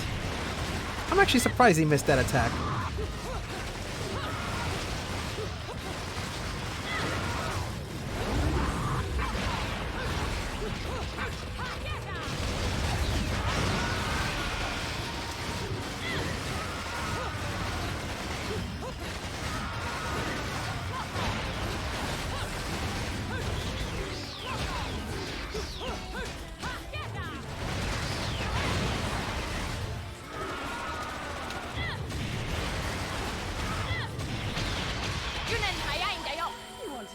There we go.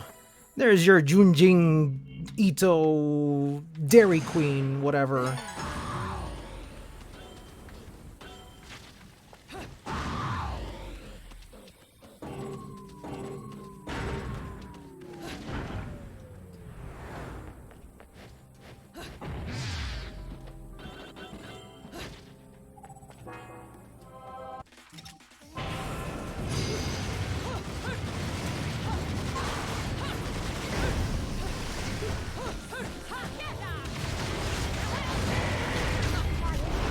Yeah, 10 years too early. Oh, it's such an obvious joke. I wish I had thought of that.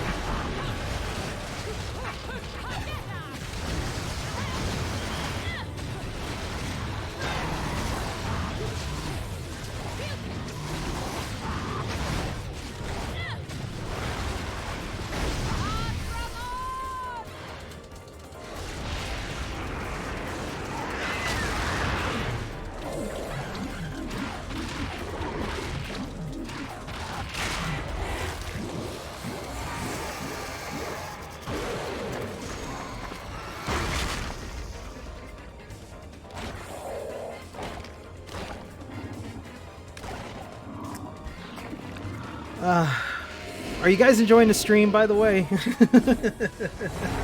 Here I am just goofing around doing nothing important, and, you know, I'm wondering if you guys are even entertained by my nonsense.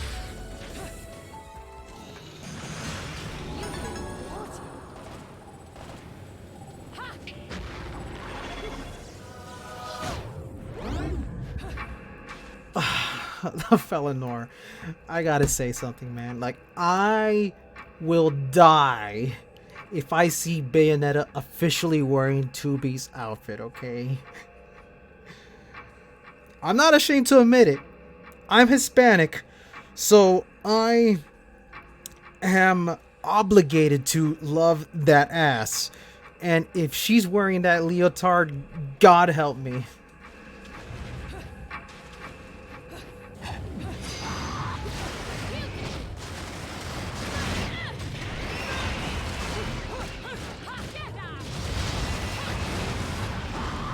Oh, you gotta go? Well, you have a good one, my friend. I'll see you around.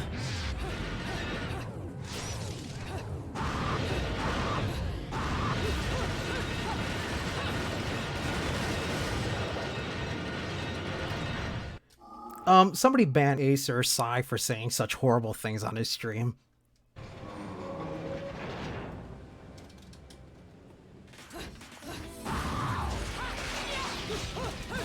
I cannot believe you put those words together, man. Dear God, I don't even want to see anything like that on DeviantArt. I've already seen my fair share of Sonic porn, and it's the worst shit I've ever seen. And I say this as a Sonic fan. I don't want to see Bayonetta in a diaper. Oh God. Saying that out loud gives me shivers. Oh God.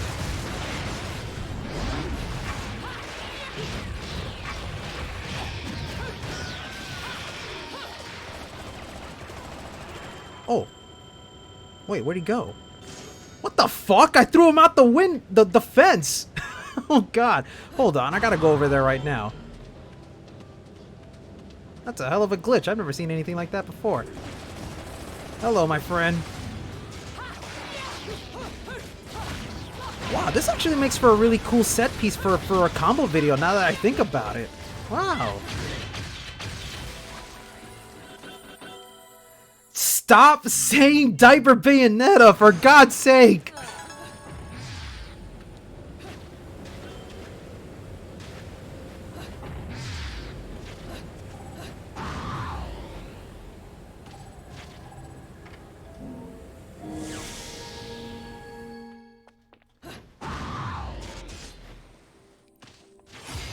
Use torture attacks. Alright. One of my favorite verses, actually.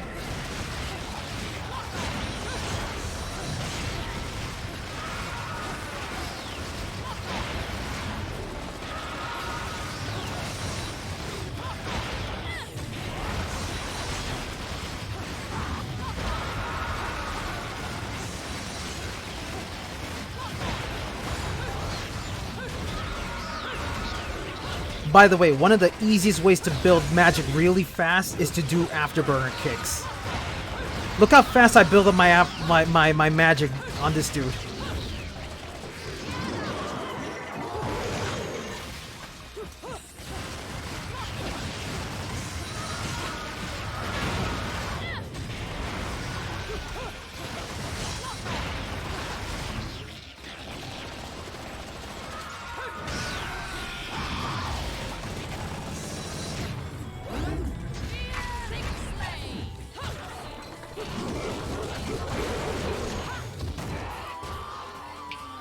Yeah, they do. It's almost like air combos was a thing that you need to do in this game, right?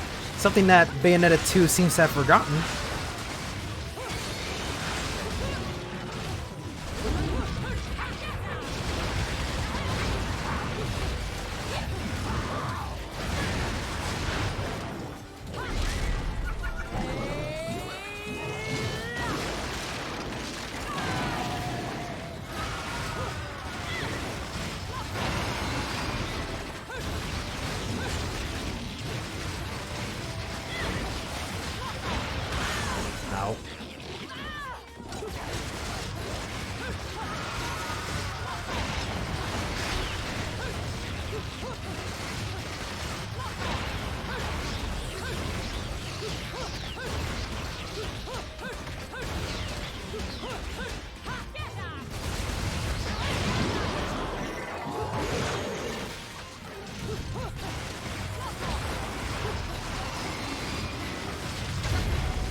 2B plus Bayonetta equals 2 Bayonettas.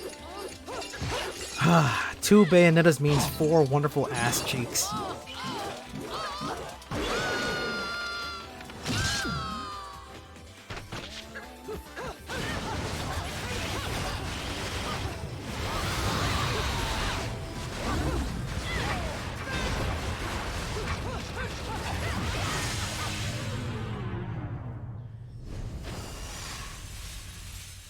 I'm not gonna do this one.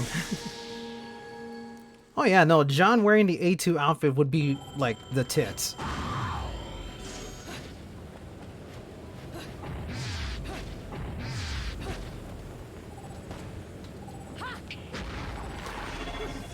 Actually, I want to ask you guys something since we're talking about outfits.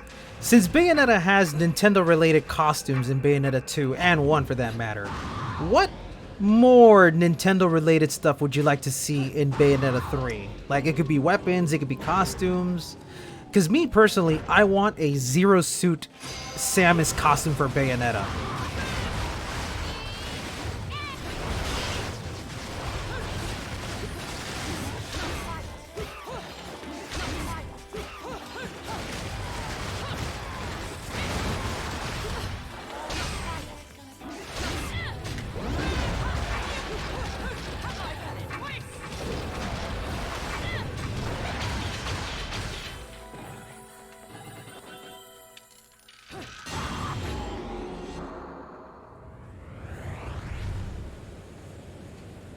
Oh, really? Okay, I'm very happy that somebody is understanding, like, how I explain things. I usually do a terrible job of explaining, so I'm glad somebody understands.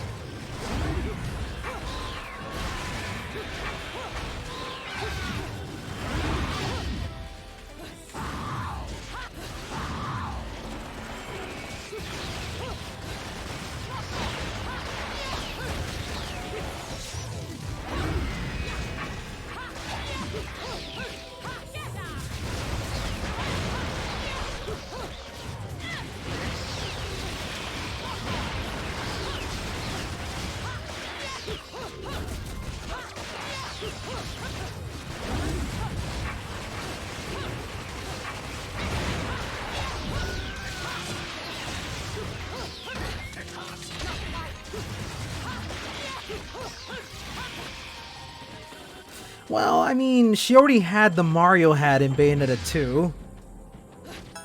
Although having her wear the entire plumber outfit would be funny to see. Oh my god, imagine if she wore the Luigi costume and one of her weapons was the Poltergust.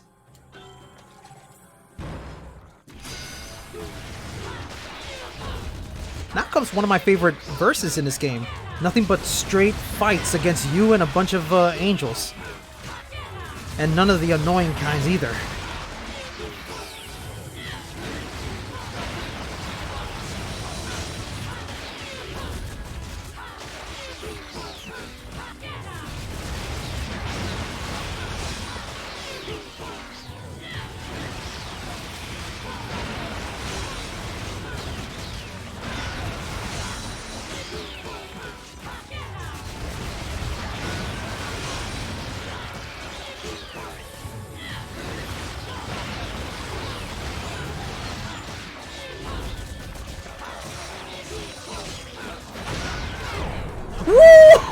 That counter!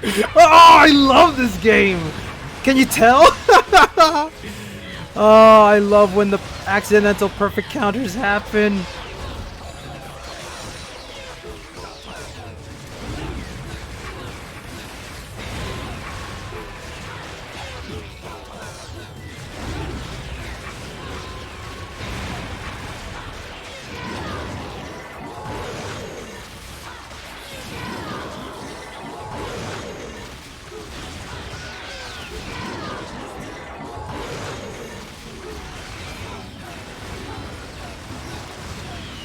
Let's come up with a cool combo to finish it off with. Let's see, hold on.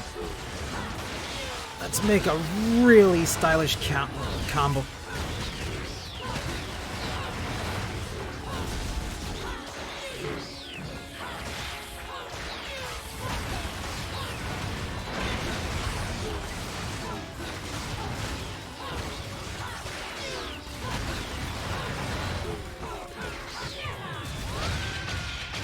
not the best, but whatever.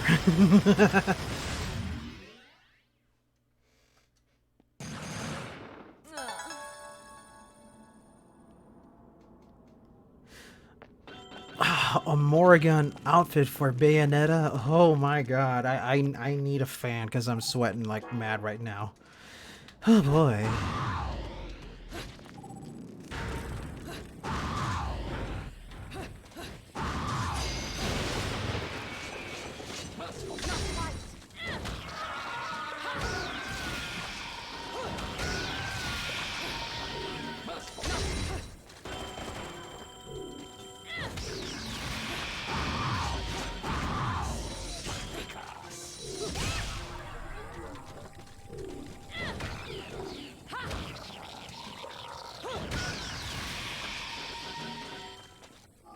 If we're talking outfits from other Platinum Games titles, I want her to wear the AR suit from Vanquish.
Wait, what? How did I get a pure platinum?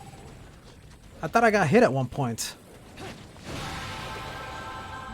Oh, the Wonder Red outfit would be awesome.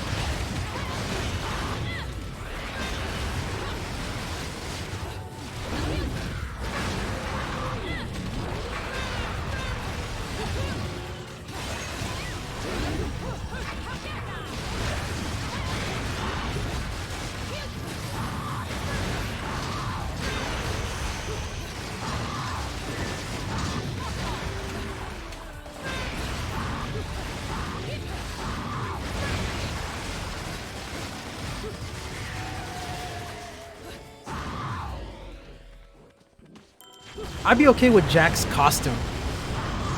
Yeah, her wearing the Jack's costume while being all black and white would actually be pretty cool.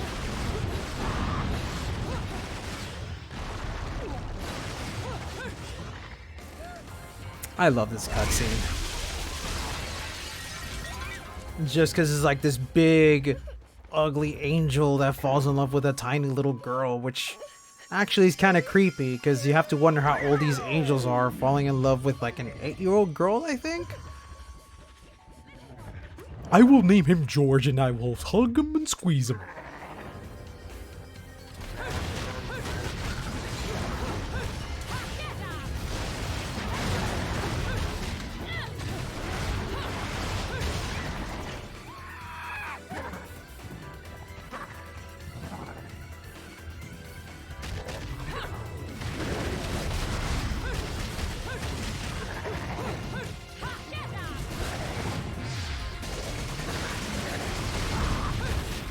It's not really platonic. I don't know. How do you fall in love in a platonic way?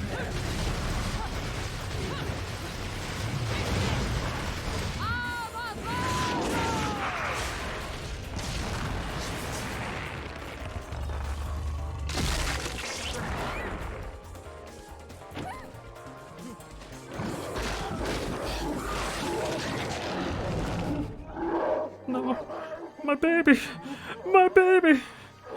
I just wanted to love. Oh God, why'd you kill me?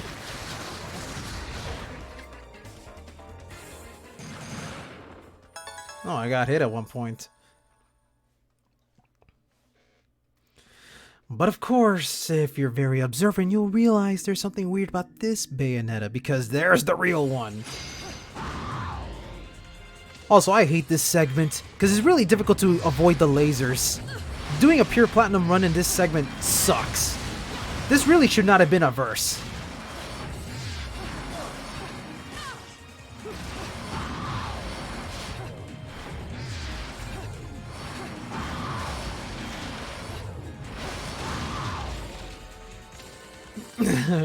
You're not me. I'm you. Fucking love Mad TV.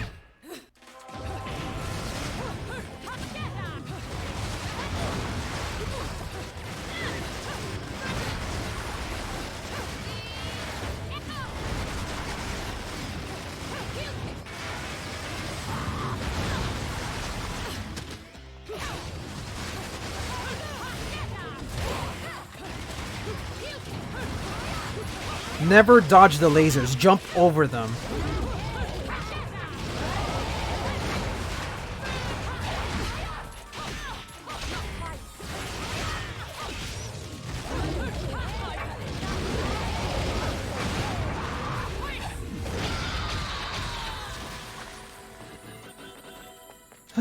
Boy, oh boy.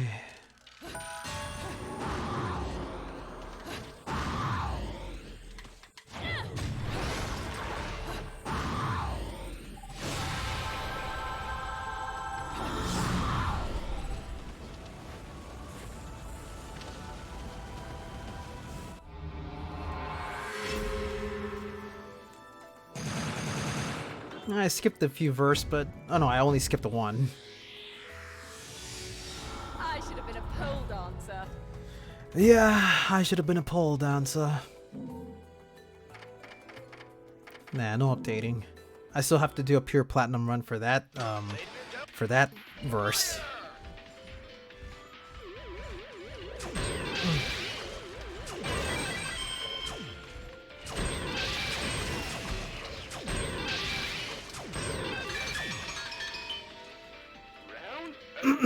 Oh, how do you skip cutscenes? Very easily. Hit the dodge button and the select button at the same time. You'll skip cutscenes instantaneously like that. Just another little hidden secret by PlatinumGames. Alright, I'm gonna do one more verse and then I think I'll call it quits. So, somebody said they wanted to see my Star Fox skills, right? Oh, alright, dude.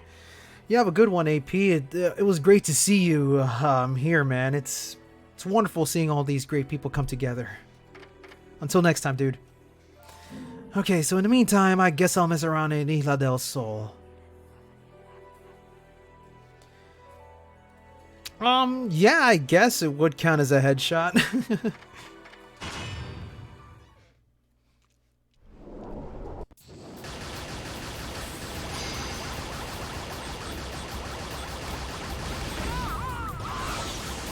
Trying to remember the strategy here. I know the whole thing was about keep moving in a circle in order to avoid all this stuff. You don't necessarily have to be pressing the dodge button, nor do I recommend that you do, because otherwise you're gonna get seasick or airsick or motion sickness, whatever you want to call it.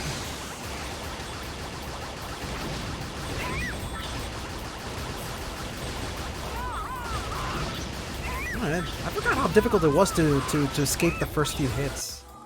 Let me see. I'm gonna try this again. Because I actually love Isla del Sol. Let me see.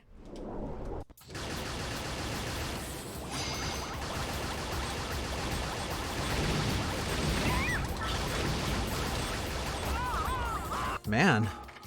I really forgot the pattern on how to dodge these things. Let me see. If I keep getting hit, I'll just keep going.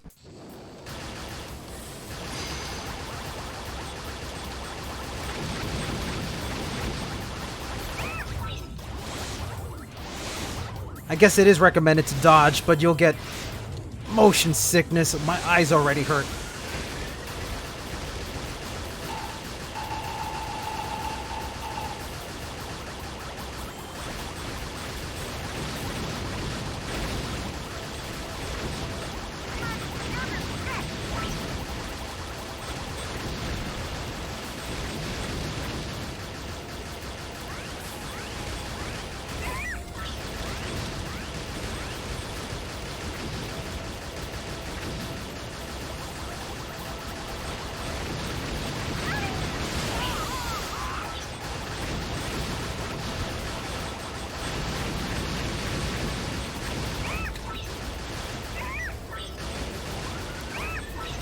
It is definitely a nightmare to pure platinum. Just because, like, all these little things that are hitting you. I mean, the fact that you have to button mash to shoot faster is probably the worst aspect about it. My strategy is I use both my fingers on the X and Y button so I can shoot faster.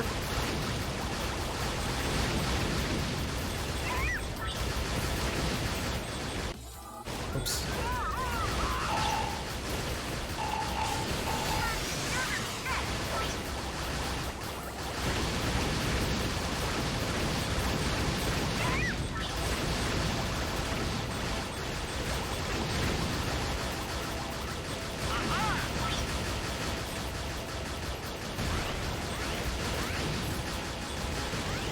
You know what? I'm gonna skip out on this because I know it's gonna make me rage. On any other day, believe me, I can get a pure platinum. I've done it before. But tonight's not looking so hot. Instead, I'll do a Tower to Truth.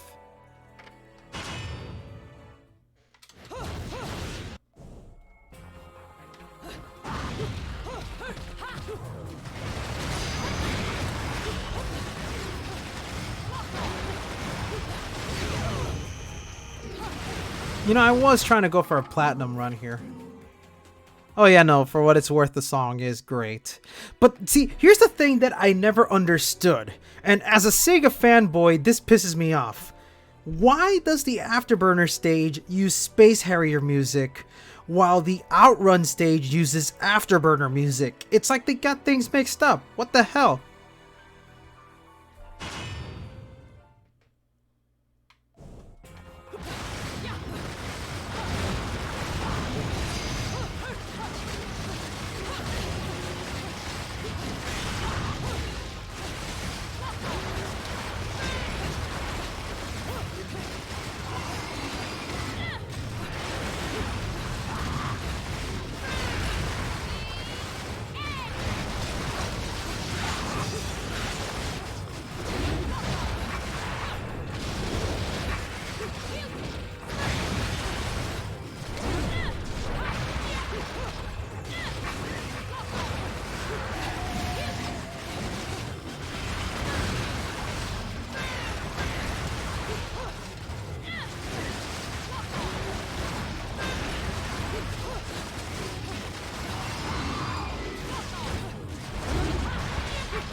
All right.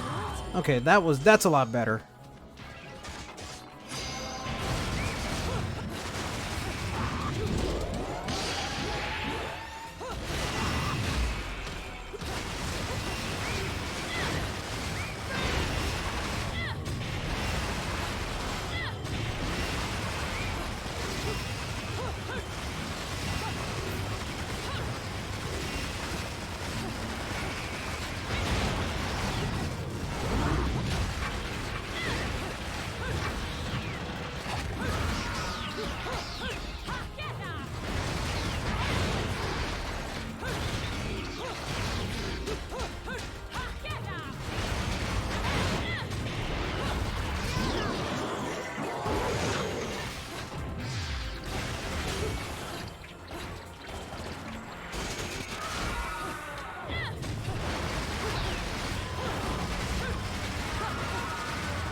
much better.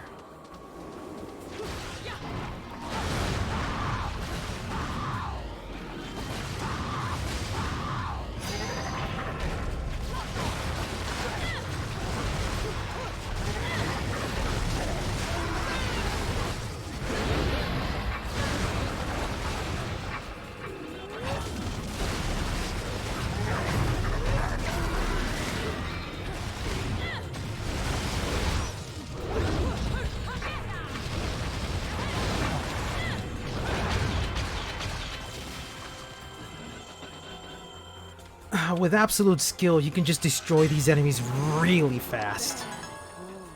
My least favorite angel would be... like, if we're talking Bayonetta in general. Okay, my least favorite angel in Bayonetta 1 is Inspired. I really hate Inspired, only because they're the only enemies that no matter how much effort you put into destroying them, you cannot manipulate them in any way. They will super armor through a lot of the things you throw at them. So it can get kind of annoying after a while.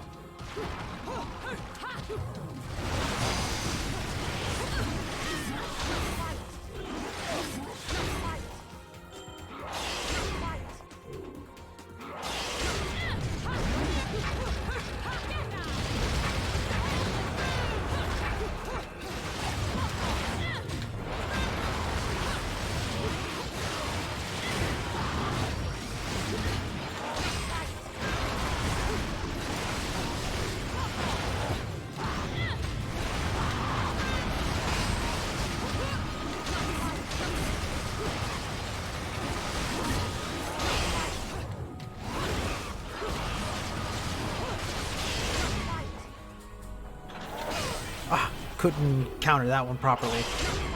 Come on. There we go.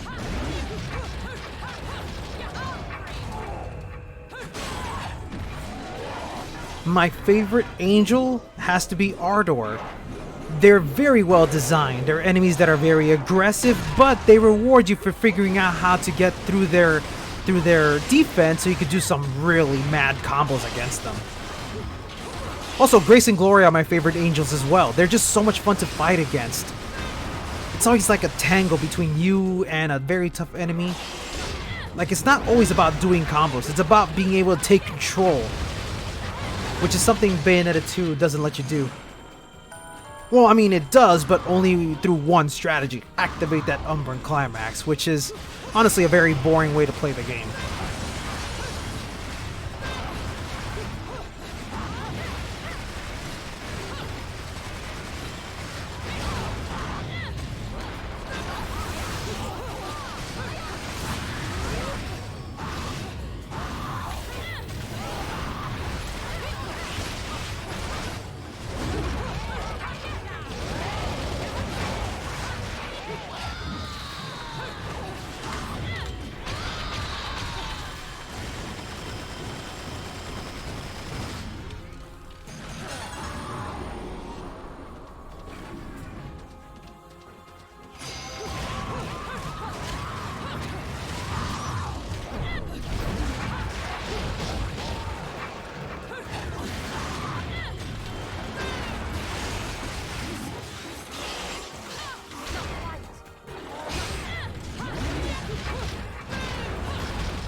There we go.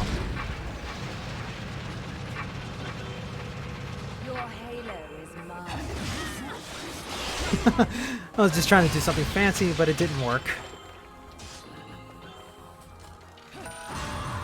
Yeah. That's just about what I expected.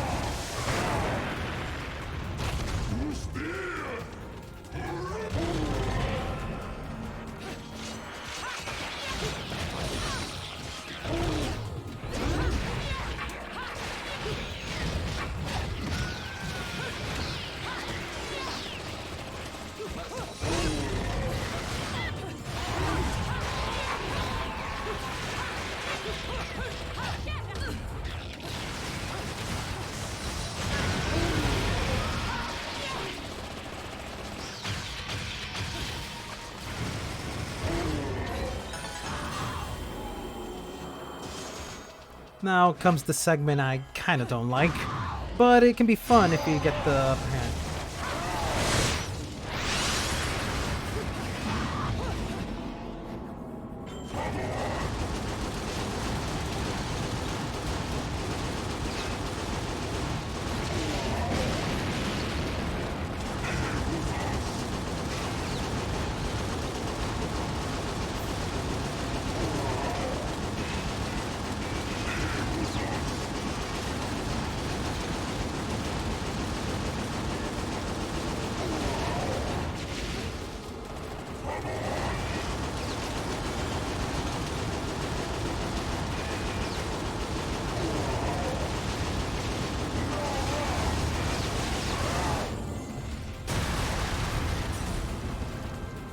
I forget you're not supposed to dodge out. You're supposed to like wait for the command for you to jump out or something. I don't know. I always mess up in this area.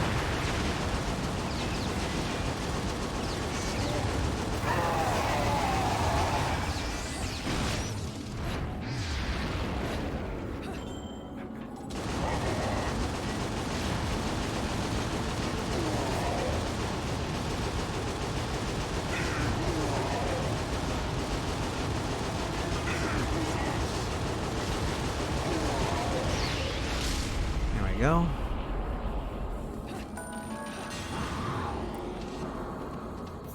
Oh, I almost forgot. Once you defeat this big dude, you gotta go all the way back to the beginning if you want to find a hidden verse.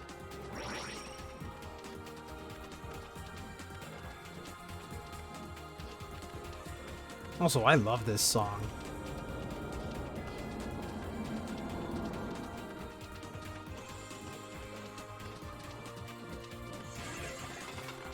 You have a good one, Helio Knight.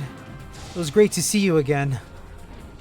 Hopefully I'm able to, hopefully I got more time to do future streams. I got a lot of games I want to show you guys. Lots of cool stuff that I really feel would be fun to show. Of course, I'll also stream Bayonetta here and there, because that just seems to be my calling card now.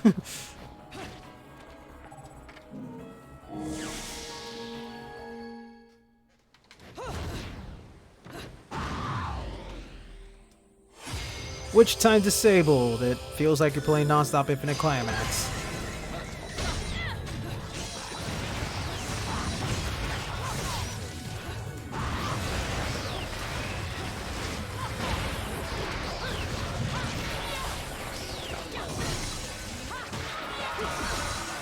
Man, I'm messing up a lot more times than I should.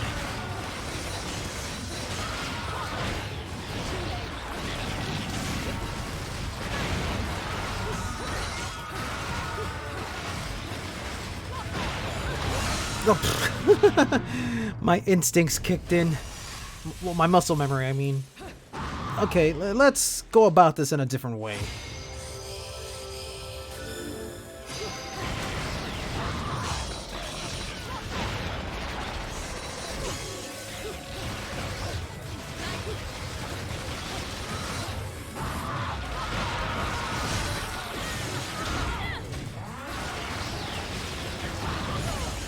Okay, I'm messing up a lot more than I should.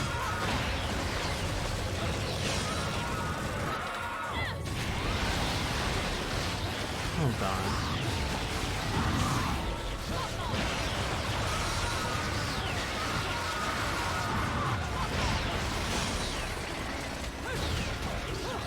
Oh, finally, when I get the dude into the air.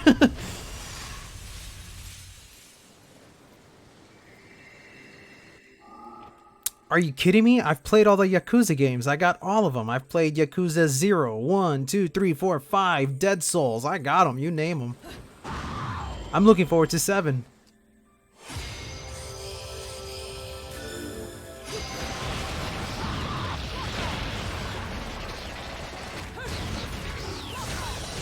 No, no.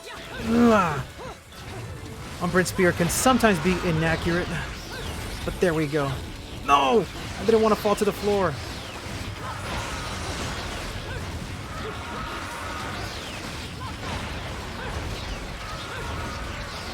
I've even played the Fist of the North Star Yakuza style game.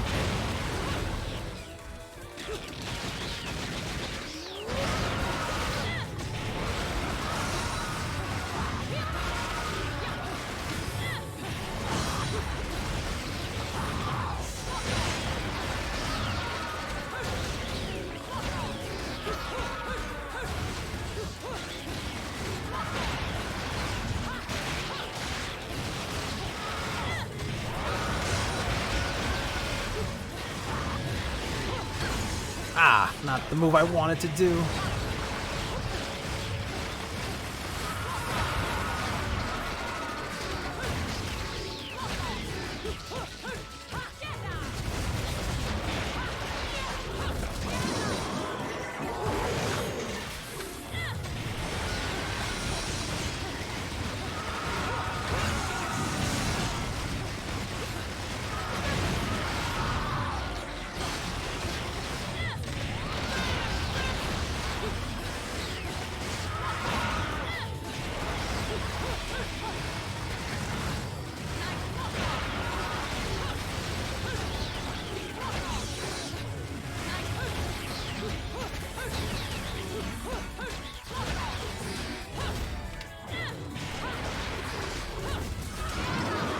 Ooh, that was really good, actually.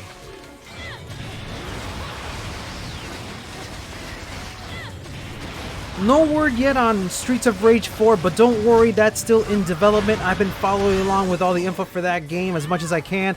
I'm just so happy that Hideki Naganuma is working on the soundtrack for Streets of Rage 4. Oh my god, I love Hideki Naganuma. That dude makes such wonderful music. Imagine if Hideki Naganuma did a music for a PlatinumGames title. Oh my god. That's like my dream. That's why I always like using a lot of Hideki Naganuma music in my combo videos, because they're so full of hype. And I died.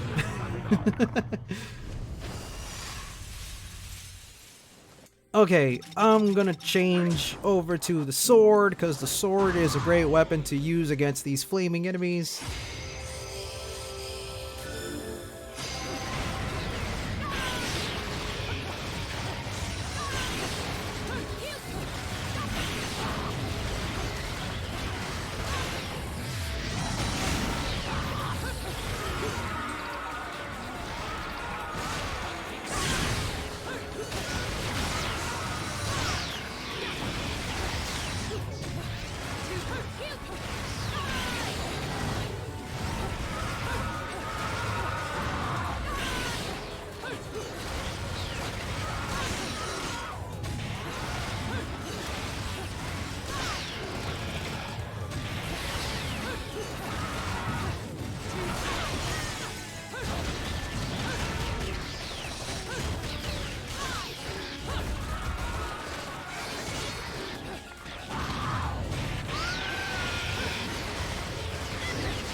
Yeah, that's absolutely one of the best things about Bayonetta. And for that matter, Devil May Cry. They're games that are designed to allow players to be stylish, so watching someone else play the game is just as fun as playing it. Especially since you get to learn so much about another person's strategy, you know? Because Even though Bayonetta plays out like a traditional hack and slash with a lot of predetermined combos, there's still a lot of freedom in the game that allows players to be pretty expressive, so no two players are completely identical in the way they play the game. I mean, yeah, of course, you're always going to see the same combo movesets, you're going to see the same, you know, like launchers, aerial attack, but it's the way players manipulate these combos that makes it fun to watch. Like even seeing players figure out how to ground bounce an enemy and then, you know, stun lock them into the ground for OTGs.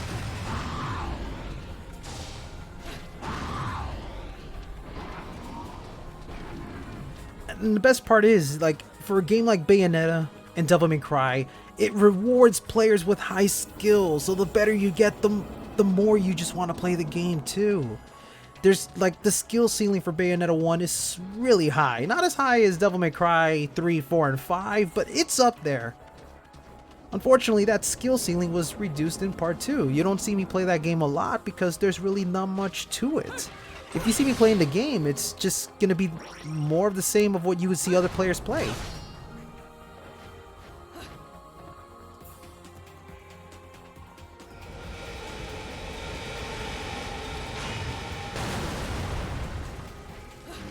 Yeah, it was always called bare knuckles, but I always liked... See, this is gonna sound stupid.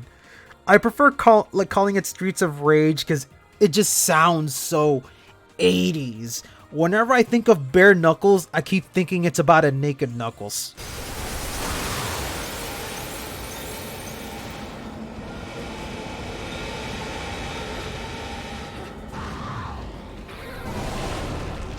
Oh, it's this ugly ass baby.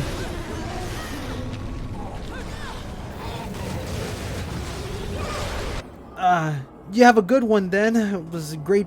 It was wonderful seeing you stop on by. Thanks so much for watching. I know I'm thinking of Rule 34.